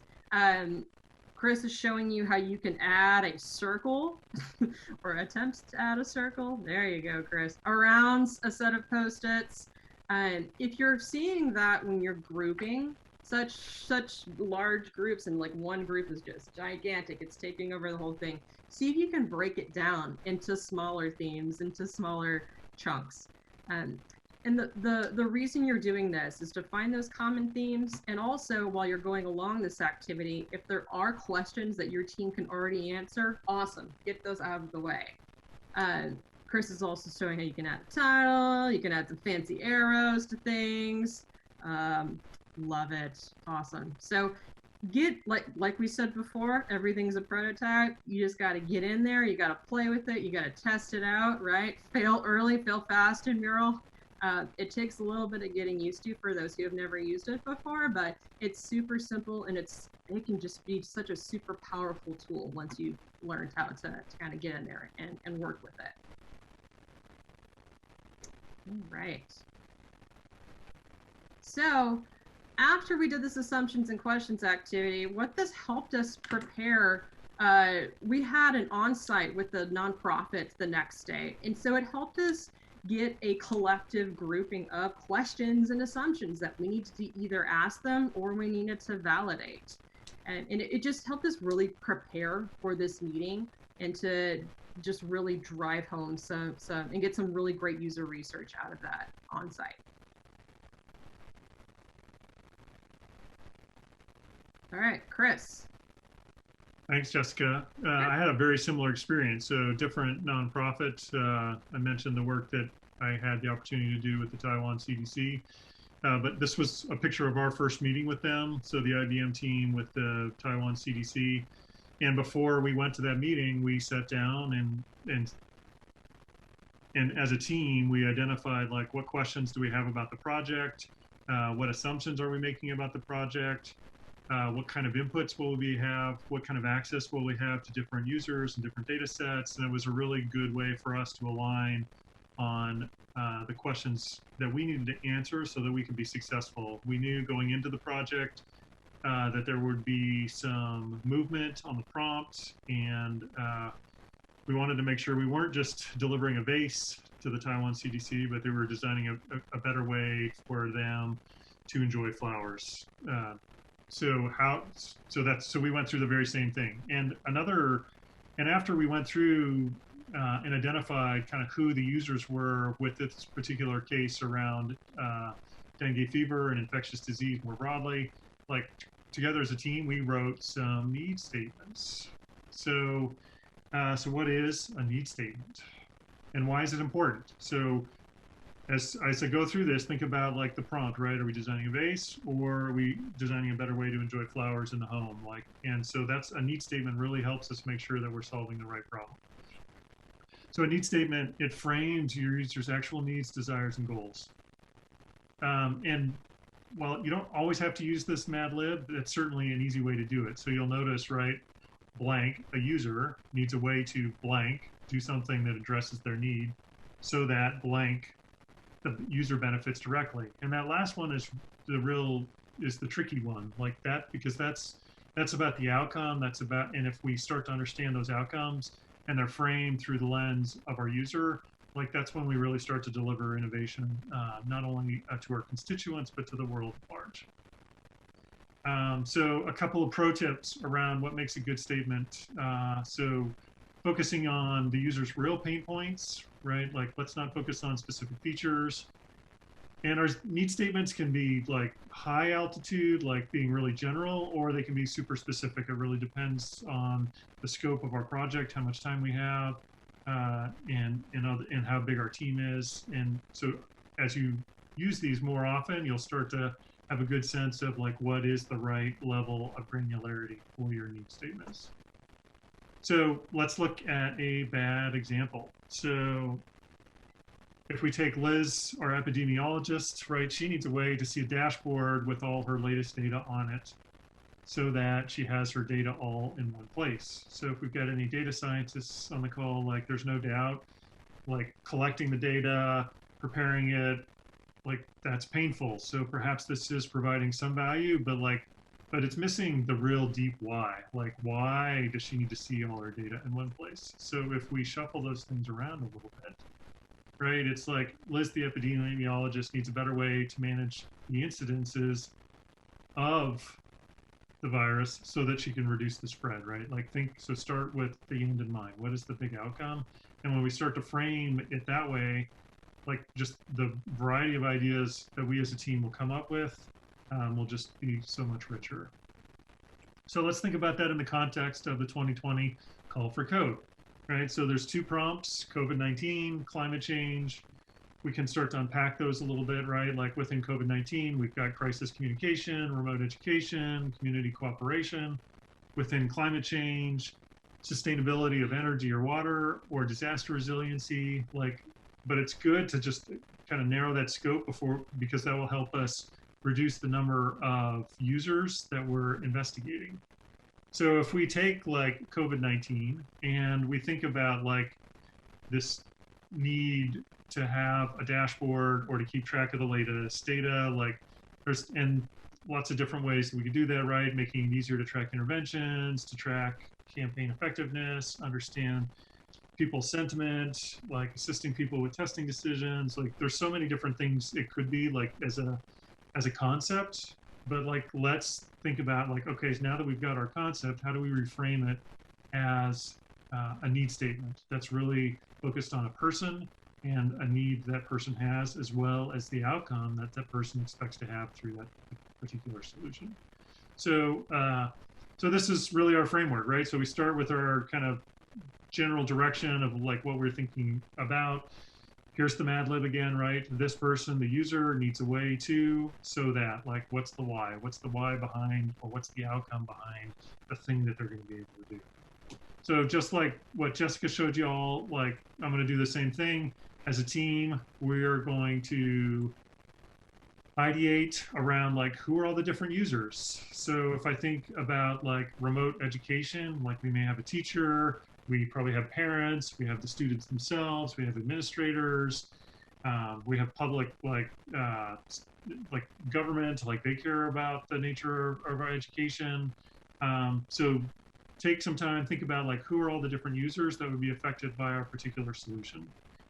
And then choose one. Like it doesn't really matter who you choose, you can actually do it for each one of those groups. And when we think about like testing our ideas, like we can test those different ideas to figure out like which user should we really focus in on for the project. So we're going to pick our epidemiologist this time. And then again, what are they trying to accomplish? They need a way to do what? And same thing, like, so let's ideate on what are all the different things that that epidemiologist is trying to do. And then from there, and then what's the so what? Like, so if they are able to do that, they have that way to do something, then what's the outcome, right? Is it to gain insights? Is it not about digging through lots of data and curating that data? Is it about avoiding surprises? Is it about being preactive as opposed to reactive? Like, just really think about what those things are. And this is a good way to really think about like our prompt and sort of technologically what we want to do, but to reframe it as a human problem to be solved. So a couple of examples to really bring that to life. Like I really like this one just because of its simplicity, right? So a carpenter is the person, they need a way to use a drill bit so that what? Like, well, because the carpenter needs to drill a 1/4 inch hole. But ask yourself why. Like, if you remember anything from this presentation, like always ask why, try to get at the root cause. And so I actually think, let's reframe that, like the carpenter actually needs a way to drill a hole. And why? What's the outcome there? Because they need to attach the drawer handle. So think about like, what's that ultimate goal, and what's that impact, and what's the outcome that the user really cares about?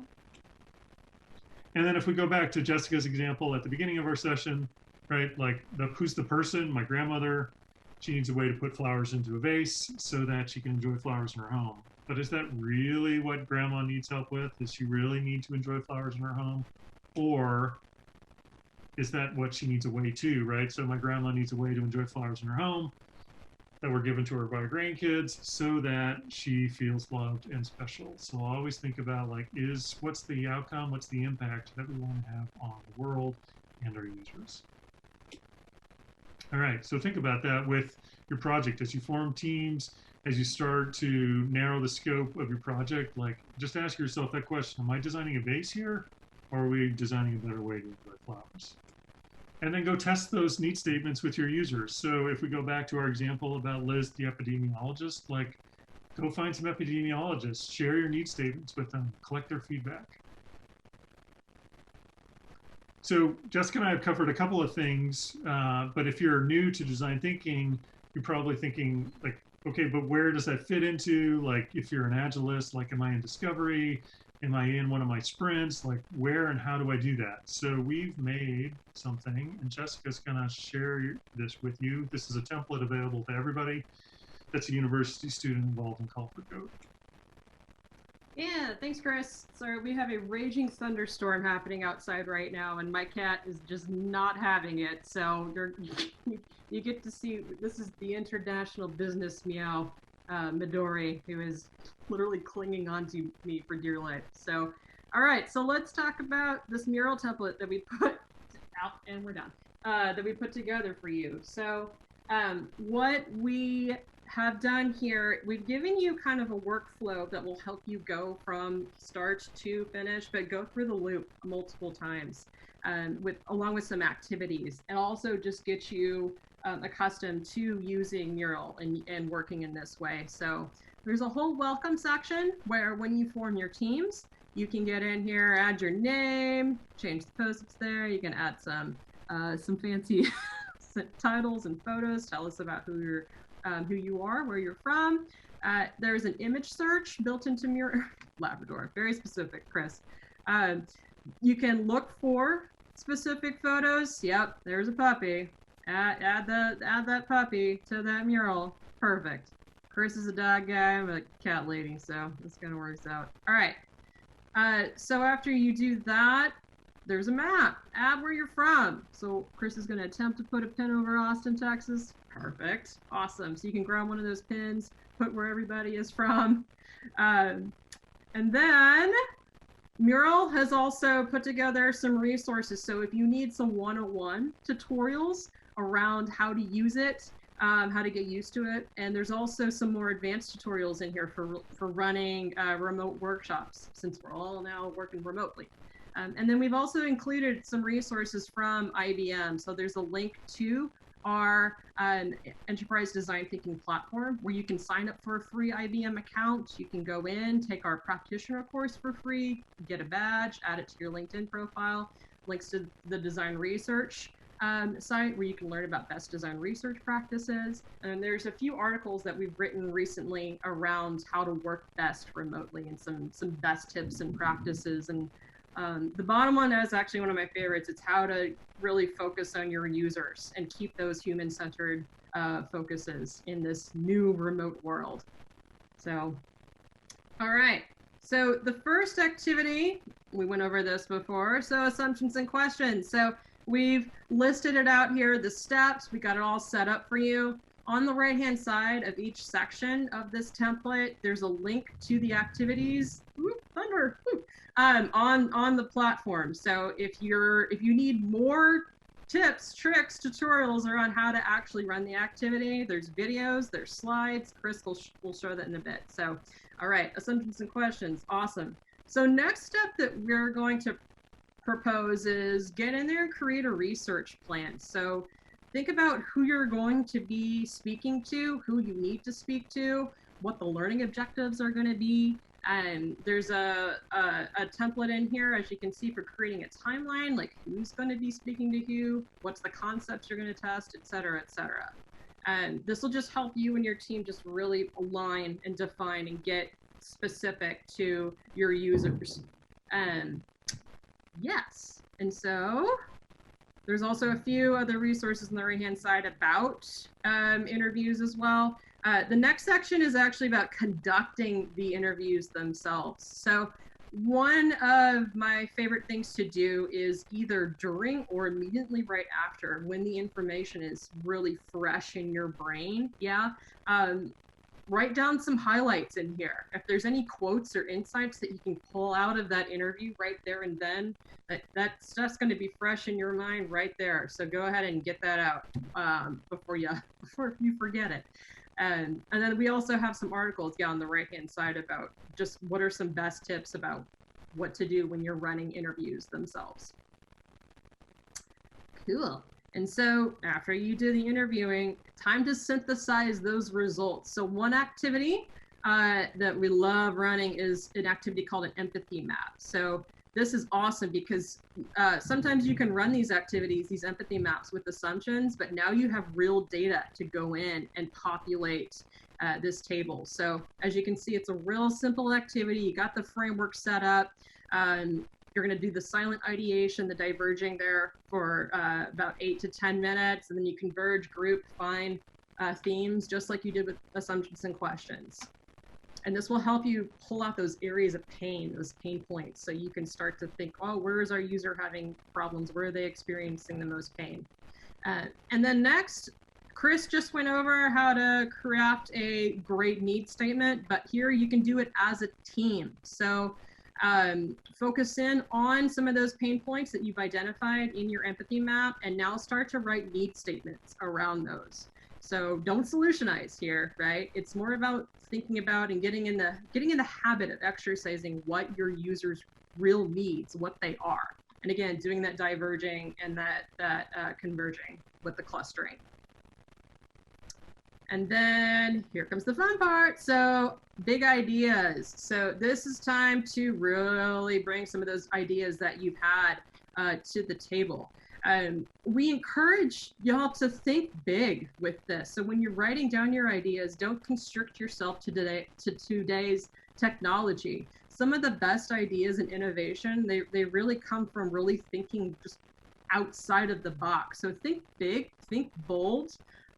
If it's a super crazy idea, who knows? It might actually spur and inspire other ideas that will come out of your team. And so after that, after you've done some converging and reflecting as a team, it's time to start creating prototypes. So many different ways you can do this. You can do this either through wireframing, paper prototyping. I went through some of these concepts earlier, but bring all your ideas to the table and just make something quick, make something dirty. You don't have to get into code right here, right now. If that's where you feel most comfortable, that's totally fine, but just get out there and make something. And then finally, you're going to get those prototypes in front of your users. So you need to be able to get feedback to then see what's working, what's not working. So one way that we like to encourage people to do that is doing a cognitive walkthrough. And that's giving your users scenarios and tasks to run through while using your prototype. So we have all the steps written here. On the right-hand side, there's also a link to how to do cognitive walkthroughs. So if you need more information about that and just to see some examples, go check it out there. But while you're doing that, or even actually after, do a feedback grid. So really see, hey, what worked, what didn't work, what questions you have, and other ideas that you and your team can try out. when you put your prototype in front of your user. Maybe your user also had some really cool ideas that they're spurring because you're putting your prototype in front of them. So be able to make sure to capture all of that right here in this activity. All right, and then finally, we got another meow coming. Back to the keynote. All right, thanks, Chris. Thanks, Jessica. All right, so just a little picture here from when I was in Taiwan. We were out in the streets working with some of the local EPA health workers because we were focused on dengue fever. We were, they were showing us how they keep mosquito breeding sites at bay, and very similar to like what we've already covered today. Like we actually created a discussion guide and an observation guide. Given the current state of the world, you may not be able to do a lot of observation, but you should be able and can, and you should ask lots of questions of your users to really understand the problem, make sure you're solving the right problem, as well as you start to ideate and create different concepts that you can test those to make sure that you're solving their problem. So to do that, like we're going to have to ask questions. We're going to ask questions and we're going to listen to the responses. So what are some ways to ask better questions? And whenever I talk about interviewing and asking questions, like I always think about this quote about story. Like we as humans, we're wired for story. Stories are what we remember. Like we may not remember a name of somebody we meet, but we'll probably remember an experience if they share it with us. And when we get those stories, that really helps us go to a much more interesting place from an ideation and from coming up with interesting solutions. So whenever I do interviews, whether it be more generative to try to understand what the problem is, or more summative, like where I'm testing ideas, like my goal is to create a level of trust with my participant. They've never, in most cases, they've never met me before, so I have to break down some of those barriers that we have as human beings, like, and build a relationship and build some trust with them. And one of the best ways to do that is to get them to talk about themselves and what's important to them and what makes them tick. So I think about this too, like just thinking about the questions. When we ask a question, like ask an open-ended question and then don't lead the witness. Like my favorite way to explain that would be like, an open-ended question would be, walk me through like how you do your job. Don't leading the witness. Like if I'm showing a concept, like a bad way to ask that question would be like, so here's my concept that I spent all day working on. Do you like it? Like just we as humans, like we typically don't want to make somebody feel bad. So ask a question around like, here's my concept. What do you find interesting? What do you find, like, what questions do you have about it? There's a lot of other ways to ask those types of questions. Very specifically, right, like, so trying to understand what the workflow is.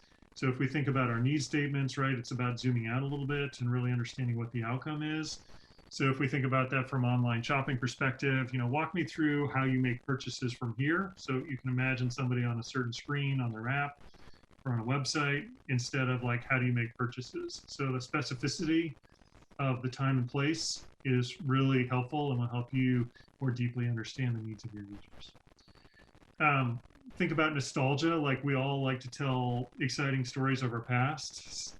And so a good way to do that would be like, tell me about a time at work where you were faced with a difficult challenge and how you overcame it.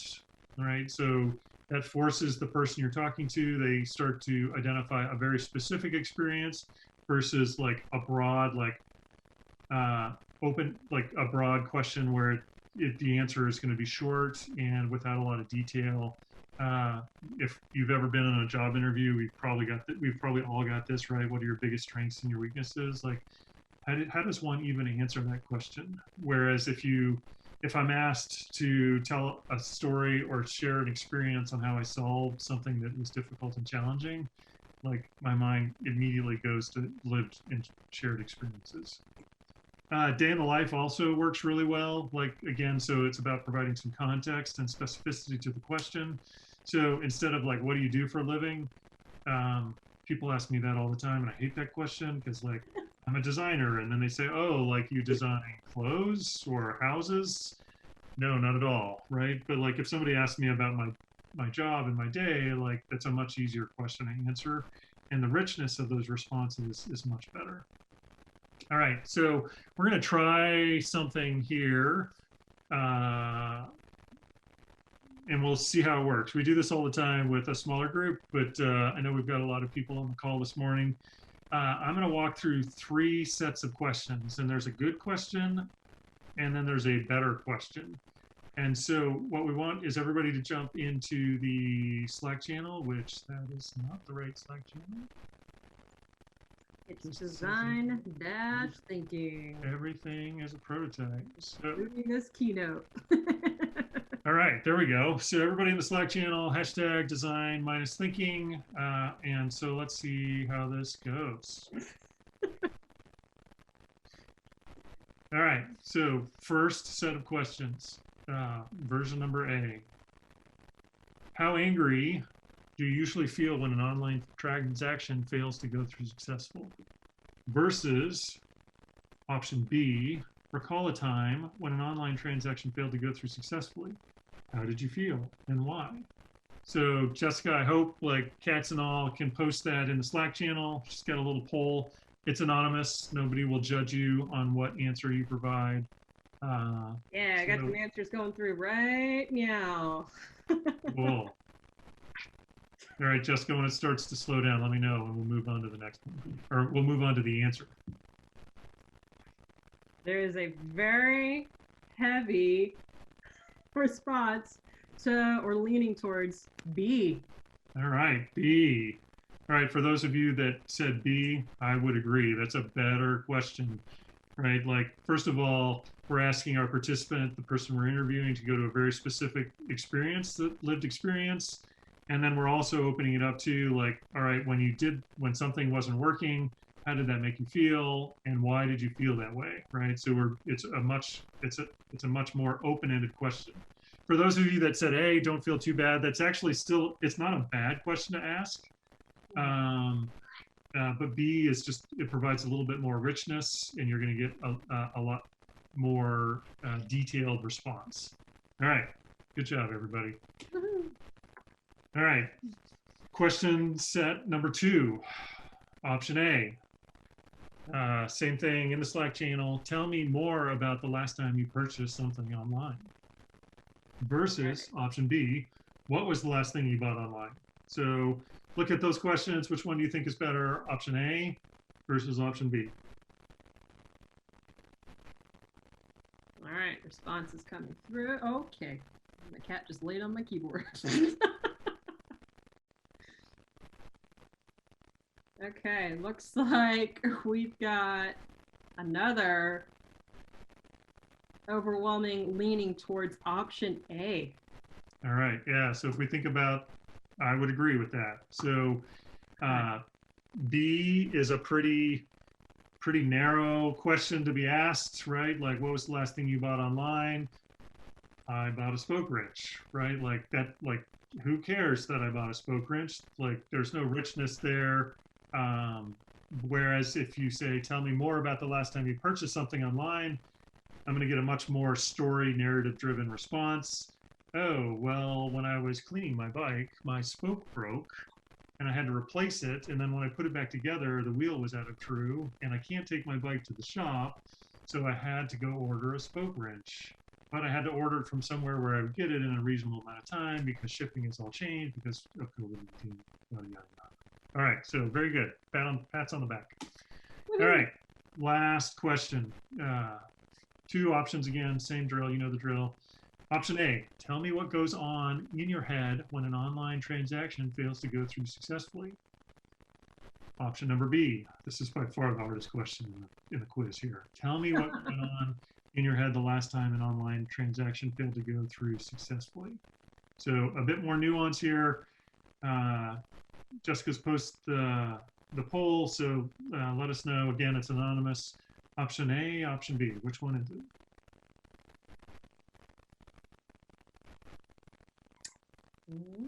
Okay. We're about 50-50 on this one, as expected. Yes, well, and this one's tricky because they're almost exact same. They're almost exactly the same. So the big difference here is, let's see if this is going to work.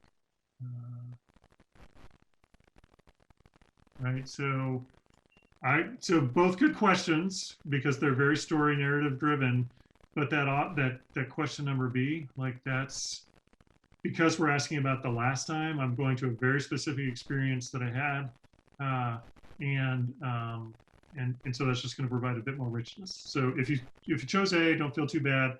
It's still a good question. B is just a better question. They're on my drawings. Okay. So there you are, question number B. So great job, everybody. One last sort of pro tip I'll give you for asking questions. Don't ever ask this question at the beginning of your interview or your questions. But I love this. Jessica and I have worked on a lot of projects together. She knows that this is my go-to for sort of a wrap up. Like we're done asking, we're done testing our concepts, or we're done doing that real generative, like trying to understand the problem. But if you could have a magic wand and change anything at all, doesn't matter if it's possible or not, it's okay to break the laws of physics, what would it be? After you've built that level of trust with your participants, after you've gone through all the questions, they're sort of in the headspace of your project, like this question yields some very interesting responses and sometimes goes to a place that you may not have because you lack the domain expertise.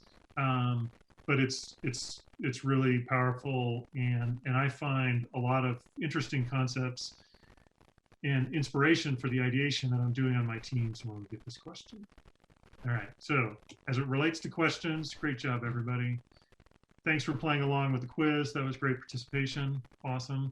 Very good. All right, so we're coming into the home stretch. So Jessica and I kind of spoiled the surprise, but so we've got some gifts for you all for participating in the 2020 University Call for Code. So first one, today Jessica and I have covered just a few methods. There's a whole toolbox full of these.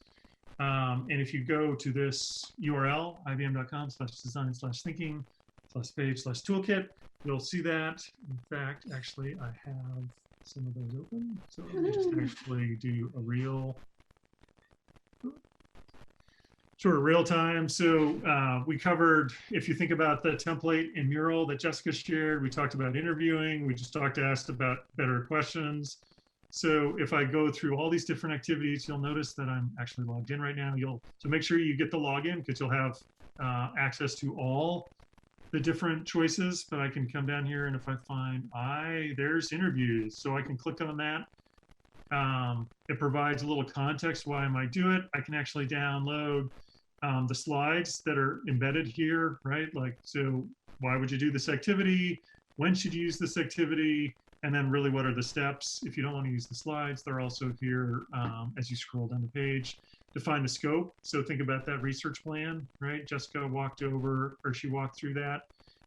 Plan your interview, conduct the interview, capture everything. So some really good directions there. You may say, well, wait a second, I don't know how to make a research plan. I'm looking at Jessica's mural, I'm still confused. So I can come here and I can click on the research plan and it tells me again, why would I do this? Same drill, here's a bunch of slides that walk through like how to create that and the step-by-steps. Also too, if we get all the way to the end, like we can watch a video from one of the researchers, former researchers at IBM. She's still a researcher, but just not at IBM. Talking about like some ways to create a better research plan. All right, so let's go back. All right, so that's one, the toolkit, a powerful place to go. And as Jessica said, when she walked through her plan, she gave you like a 8 or 9 step process. Like, don't feel like you have to follow that step by step by step. It's really about experimentation. It's about, hey, do we really understand what the user's needs are? Do we know like are we designing a better way to enjoy flowers in the home? Or are we designing something else? Just please, please, please, no vases during the call for code, right? Like, we don't need another dashboard. Let's solve some real human problems. So the other thing too, I would just walk through that. We don't need to see that. In addition to the toolkit, like, there's actually some lessons. So a nice way, like if you're just trying to get started, you can, actually, let me just go back to it. Let's go here. So you'll notice there's some courses here: practitioner, co-creator, coach, team essentials for AI. So if I'm just starting out, I would do the practitioner badge, and it shows me all the different lessons. If you go through these lessons, which would take you about 90 minutes, you get a certificate that says, hey, you did this, but you'll learn about the base. There's some examples around, like, an experience at an airport that really brings some of these things to life. So a lot of the items in the toolkit like show up in these lessons. So if you're interested in learning, some really great content that we make available here. Not required. It's not like if you have to do this to participate in the call for code. It's just a resource that we found to be very useful across IBM, and many of IBM clients also use these tools.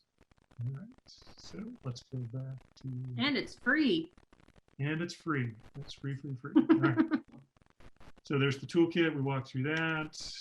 All right. So with that, like, why don't we let's take a few minutes, unless nobody's got any questions. I guess if we did a really good job, there will be no questions. But we'd like to open it up for question and answer in, you know what? Everything is a prototype. The Slack channels last minute there. My next tattoo, Chris. So there we go. Design thinking. Awesome. So jump in that Slack channel and, like, let's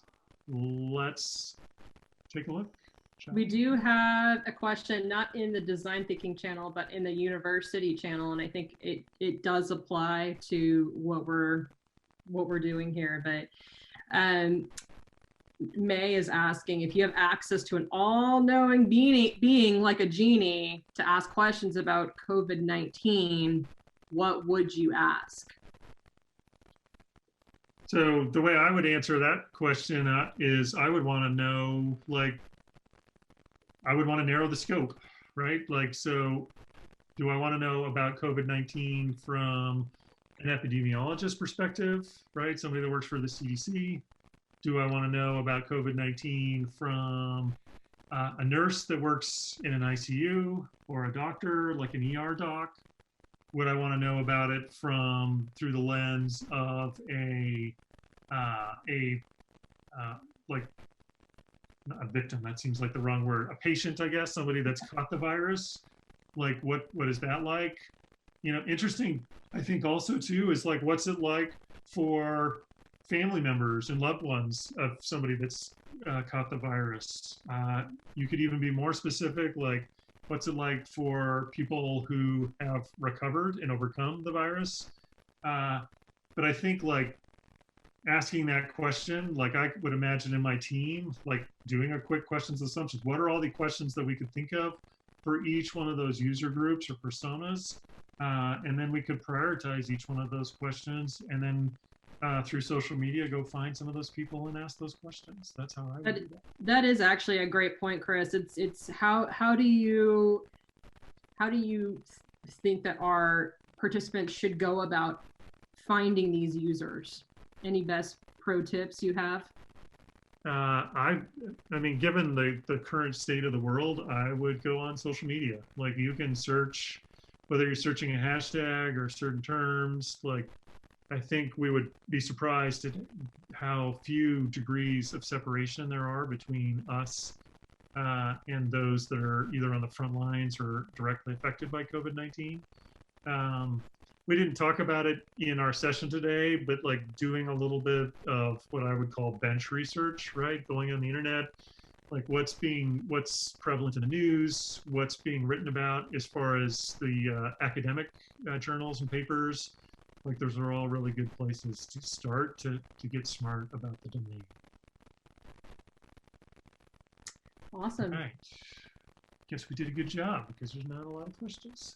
Yeah. So one thing that I would say, like, so this Slack channel, it's certainly for you all as university students, but it's in the Slack workspace. So anybody, if they've got questions for design thinking, we've got half a dozen or so design thinking mentors that we've invited, and so we'll be monitoring this over the next couple of months throughout the call for code. Can you show them where the pinned item is for the mural stuff? Yeah, so if you're not familiar with Slack or not familiar with the pins, like, so you'll notice here the pinned items. So if I go there, Jessica's done a really great job. Like, so this is how I get access to the template and how I get access to Mural for my team. Again, like, that's something that Mural has made free for you all for participating in, free for your team to use throughout the 2020 Call for Code. So thanks to the Mural folks. And so they're all right there. And in fact, actually, Jessica, maybe what we can do after the call is add links, all the links that were in our deck, so we can link people to the toolkit and we can link people to the lessons. I gotta give a shout out also. Lindsay from Mural is in that channel as well. So if you have specific Mural questions, she's gonna be there to help y'all out with that. So feel free to @ Lindsay in there. She's awesome. Yep. And then we're not going to do this live, but just sort of one last question. So some of our mentors suggested that some of the teams might like office hours. So there it is again. That's what happens when you change the links like last minute. That's okay. Everything is a prototype. In the meantime, let's hear it for continuous delivery. My cat is falling asleep on my arm on the keyboard. So all right, there we go. So if you are interested in design thinking office hours, you'd be more comfortable engaging with Jessica or myself or any of the other mentors that are in that Slack workspace, let us know. Like, you can reach out directly to me or Jessica or Lindsay. Let us know. And like I said, there are some other design thinkers in there, and we've got pretty good coverage around the world. Like, so we should be pretty responsive at how quick we can respond to you. And just, I guess, in conclusion, thank you so much for participating in the 2020 Call for Code University Edition. Like, this is, it's a rough time to be a student. I've got some students in my house. I know that. But what a great way to take advantage of some of that time sitting at home is to actually make a difference in the world. So thanks everybody for tuning in and participating, and we look forward to engaging with you throughout up until the deadline for your submissions. So good luck everybody. Go be the change. Thank you.